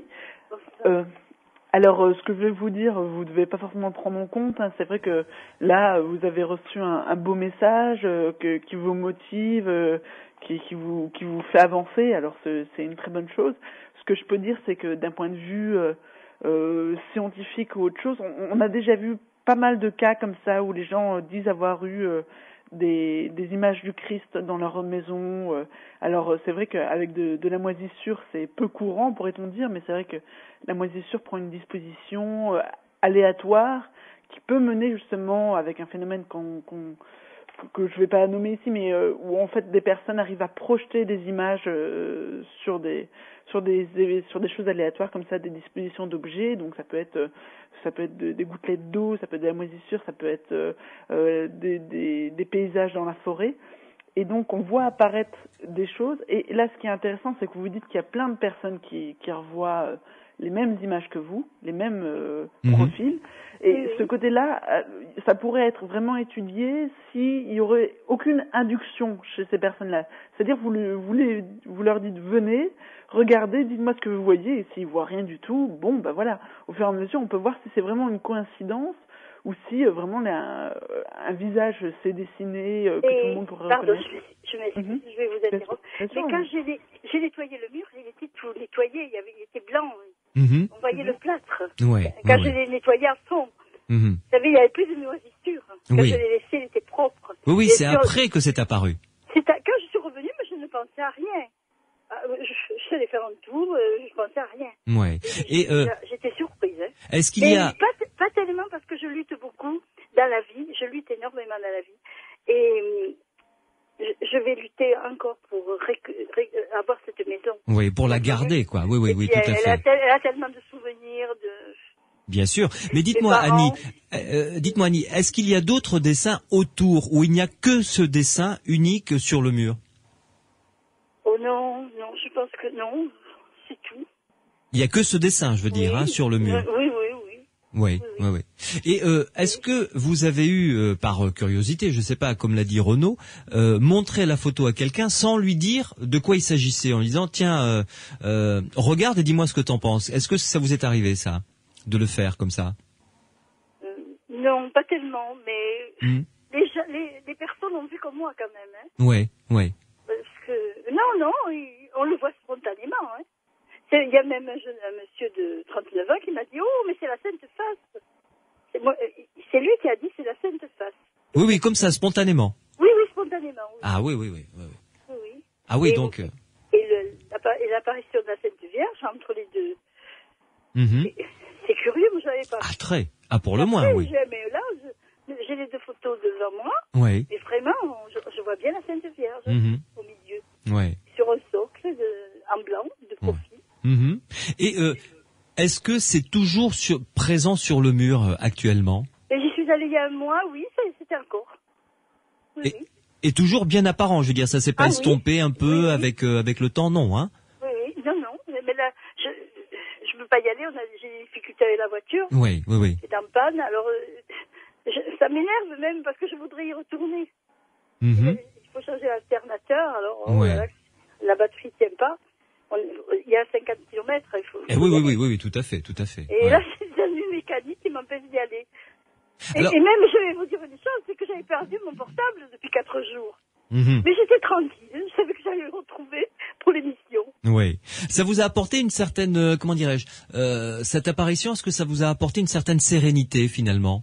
Mais ça m'a dit, enfin, je me suis dit, il faut lutter. Voilà. Il faut lutter. Oui. Alors, du coup, je suis allée voir une avocate pour continuer à la lutte. Oui. Ça vous a motivé, quoi. Oui, et puis j'ai rencontré même une personne qui m'aide. D'accord. C'est vraiment extraordinaire. Je me tourne vers Pierre Massias. Pierre, que penses-tu? Quelles sont tes premières réflexions après avoir écouté ce témoignage tout à fait sympathique d'Annie? Oui, très sympathique. Bonsoir Annie. Je reprendrai un petit peu, j'irai dans le sens de Renaud. On peut interpréter des tâches qui apparaissent un petit peu comme on veut. Je dis pas ça dans un sens péjoratif. Oui, mais... comme quand on voit dans les nuages. Voilà. Des fois. Non, mais là c'est vraiment flagrant. Hein. Alors, ça peut prendre. Alors, peut-on imaginer que ça, par hasard, ça prenne une forme vraiment très précise et très, reconnaissable par tout le monde, comme si c'était un dessin. Voilà. Si ça apparaît au moment où j'en ai besoin. En plus.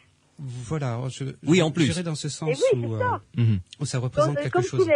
Comme s'il est invisible, mes parents, tout le monde me disait Annie, continue, ne lâche pas, tu vas gagner. Oui, c'est quelque chose qui représente. Attendez Annie, laissez parler Pierre.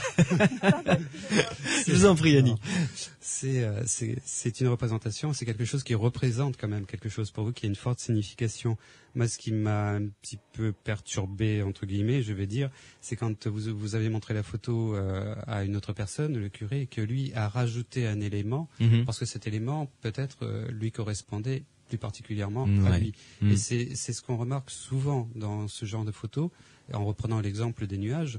Il m'est arrivé, moi, d'avoir une photo entre les mains où la personne me disait, dans tel nuage, on voit la tête du Padre Pio. Je suis d'accord avec vous. Mais j'aime beaucoup le Padre Pio. Et sur la terrasse de mes parents, cette fermette, on recevait beaucoup d'amis et on faisait le chapelet et on voyait Padre Pio. C'est exact, vous voyez. Mais vous avez des relations toutes particulières avec les gens de santé. Une dame qui venait très pieuse et son fils allait à San Damiano tous les mois. Au pèlerinage de San Damiano tous les mois, pour le Padre Pio. Et puis moi-même, j'ai chanté pendant 25 ans pour les messes de Padre Pio. Vous voyez? Alors, c'est très curieux. Et Padre Pio nous a miraculés il y a 38 ans dans un accident de voiture. La voiture était en miettes et les gendarmes m'ont dit « Mais où sont les morts ?» Eh bien, on était 4 entiers là-dedans. Et avant l'accident, nous avions vu la Dame Blanche. Et vous savez, c'est curieux. Hein. Ah, ça, pour le moins, c'est curieux, ma chère Annie. Il va falloir qu'on en parle sérieusement. Parce que mais tout s'enchaîne. Oui. Alors attendez Annie, juste 30 secondes pour que Pierre puisse finir son analyse. Pierre. Voilà. Le problème, c'est de effectivement constater quelque chose, une anomalie, je dirais, dans cette tâche, en analysant ce que représente la tâche. Dans l'exemple que je citais là du nuage avec la tête du Padre Pio, quand j'ai montré la photo à d'autres personnes m'ont dit ah oui, mais dans le nuage d'à côté, moi je vois telle chose. Et comme ça, plusieurs personnes ont vu des éléments, telle personne, et même éventuellement à l'envers, c'est-à-dire que la personne retournait la photo et tout d'un coup apparaissait pour elle quelque chose. Bon, tout ça, c'est assez ambigu. Mais même si on a une image quand même qui représente fortement une image qu'on connaît, le problème de l'associer à un phénomène paranormal est quand même très difficile. On a d'autres cas où des taches et des fuites dans des salles de bain ont donné sur les façades des murs à l'extérieur des images du Christ. On a vendu sur eBay à une époque quelque chose comme un sandwich, je me souviens plus, c'était un truc qui se mangeait, mais sur lequel on reconnaissait l'image de la Vierge. C'est vendu à un prix démentiel sur eBay. Donc c'est pas évident d'apprécier, je dirais, ce genre de phénomène. Il faudrait pratiquement analyser la tâche pour essayer de trouver une anomalie objective. Justement, il y a un SMS que vient de nous envoyer Gilles de Bordeaux et qui dit « Bonsoir, ce témoignage est fantastique. A-t-on essayé de gratter ce mur et analyser les fragments pour aller vraiment jusqu'au bout ?» Donc c'est vrai que c'est cette démarche-là qu'il faudrait là, pour le coup, Gilles de Bordeaux a raison. C'est ce qu'il faudrait faire. Tout à fait. Renaud, pour conclure sur ce témoignage, c'est vrai que ce phénomène d'interprétation de tâches, c'est très connu dans le monde de la psychologie. Oui, on l'utilise, on pourrait dire, pour les tests du Rorschach. Oui, voilà, c'est ce que je cherchais le mot. Oui. Mais c'est vrai que fréquemment, c'est les visages. Les visages, c'est ce qu'on voit le plus, c'est ce qui est le plus facile à reconnaître quand vous inversez les images et tout ça. Donc, c'est vrai que ce qui est problématique, là, que je dirais à Annie, c'est que je pense qu'elle était très croyante déjà à la base. Bien sûr. Qu'il y a ces phénomènes qui peuvent même s'enchaîner. On a déjà vu plusieurs fois des coïncidences. Et j'ai un peu peur, là, de ce que j'ai entendu, que ça donne une exaltation qui frôle le mysticisme. Et le fait que ça devienne aussi un événement collectif, c'est peut-être une bonne chose, mais j'ai un peu peur qu'elle se disperse et qu'elle se perde là-dedans. Donc c'est bien que ça l'encourage, comme j'ai dit au début, ça c'est une très bonne chose. Mais il y a peut-être à apaiser un peu les choses et à se dire que c'est peut-être pas un phénomène surnaturel, une sorte de miracle, c'est un signe pour elle, mais pas à forcément à déployer toute une religion à partir de ce phénomène. Oui, tout à fait. En tout cas, Annie, je sais que vous allez nous faire parvenir cette photo parce que ça m'intéresse vraiment de pouvoir la regarder, de la regarder avec Pierre et de la faire parvenir à Renaud Évra également pour que nous puissions essayer de voir s'il y a effectivement, comme vous le dites, et j'ai tendance à vous croire, la face, donc le profil du Christ, donc qui repousse du front, semble-t-il, une chèvre et puis avec la Vierge Marie au milieu. Entre les deux, et nous parlerons de ce phénomène de Dame Blanche que vous avez vu. Et après ce phénomène de Dame Blanche, vous avez eu un accident qui, fort heureusement, s'est bien terminé. Pour conclure, parce qu'il nous reste plus que quelques minutes, Pierre et Renaud Évra, Pierre, une triste nouvelle, la fermeture d'un grand laboratoire d'études scientifiques des phénomènes paranormaux aux États-Unis. Effectivement, on s'y attendait, c'était annoncé depuis pas mal de temps, mais le New York Times a annoncé ce samedi matin, donc que le PIR, le laboratoire de Yann Edune à l'université de Princeton, qui étudie les interactions homme-machine, devrait donc fermer à la fin de ce mois de février. C'est évidemment une triste nouvelle. Une triste nouvelle. C'était la fermeture d'un labo qui était très performant. Robert Yann a commenté un petit peu la fermeture dans l'article du New York Times en disant que ils avaient fait beaucoup d'expérimentations, qu'elles donnaient des résultats probants, qu'ils les avaient répétés beaucoup de fois et que eux étaient persuadés de l'existence d'un phénomène, en particulier de psychokinèse, du phénomène psy, et que après tout ce qu'ils avaient fait, en fait, si les gens qui ne voulaient pas y croire Maintenant, penser que le psy est réel, ces gens-là n'y croiront jamais, n'accepteront jamais de preuves quelles qu'elles soient. Ouais. Enfin, en espérant qu'il y ait un autre groupe qui puisse reprendre les travaux de Yann Hedune et perpétuer un petit peu l'esprit de ce laboratoire. Tout à fait. Il y a un groupe de personnes quand même qui s'est constitué un petit peu en parallèle du peer et qui vont probablement continuer à travailler. C'est le peer tree. Bien. Renaud Évrard, merci en tout cas de cette courte intervention mais intéressante et je vous transmets évidemment la photo d'Annie dès que je la reçois. Ah, super. Je vous remercie beaucoup et puis bonne soirée à vous. Bonne soirée à vous aussi et à très bientôt dans les Aventuriers de l'étrange. Merci Renaud. Au revoir. Au revoir. Sud Radio. Samedi et dimanche, 22h minuit. Louis Benedy, les Aventuriers de l'étrange.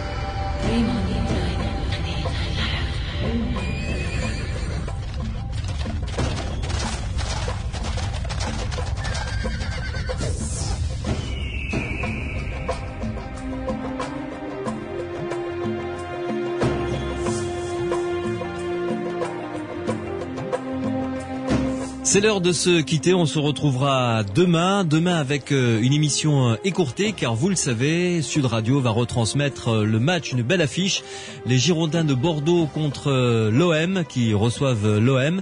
Donc ce sera du foot jusqu'à 22h45, 22h50 environ et juste après nous commencerons avec un sujet passionnant et un livre qui ne l'est pas moins signé Jenan Karetager. Jenan Karetager est la rédactrice en chef du Monde des religions, donc déjà ça va bien, intéressant comme revue et elle a publié un livre qui s'intitule Vivre la mort, voyage à travers les traditions, c'est-à-dire qu'elle est allée un petit peu regarder, faire un tour du monde à travers toutes les religions, savoir comment chaque religion envisageait la mort et ce qu'elle disait de l'au-delà.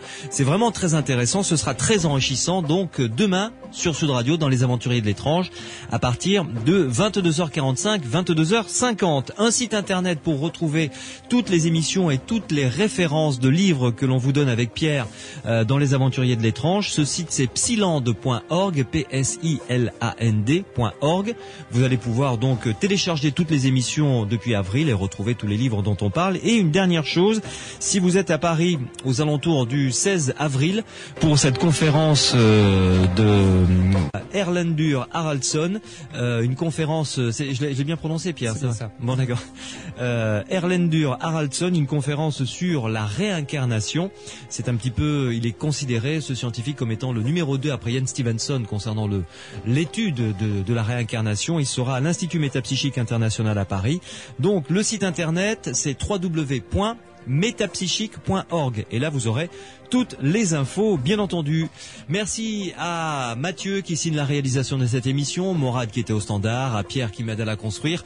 Et rendez-vous demain après le foot. Bonne nuit, bonne soirée, à demain.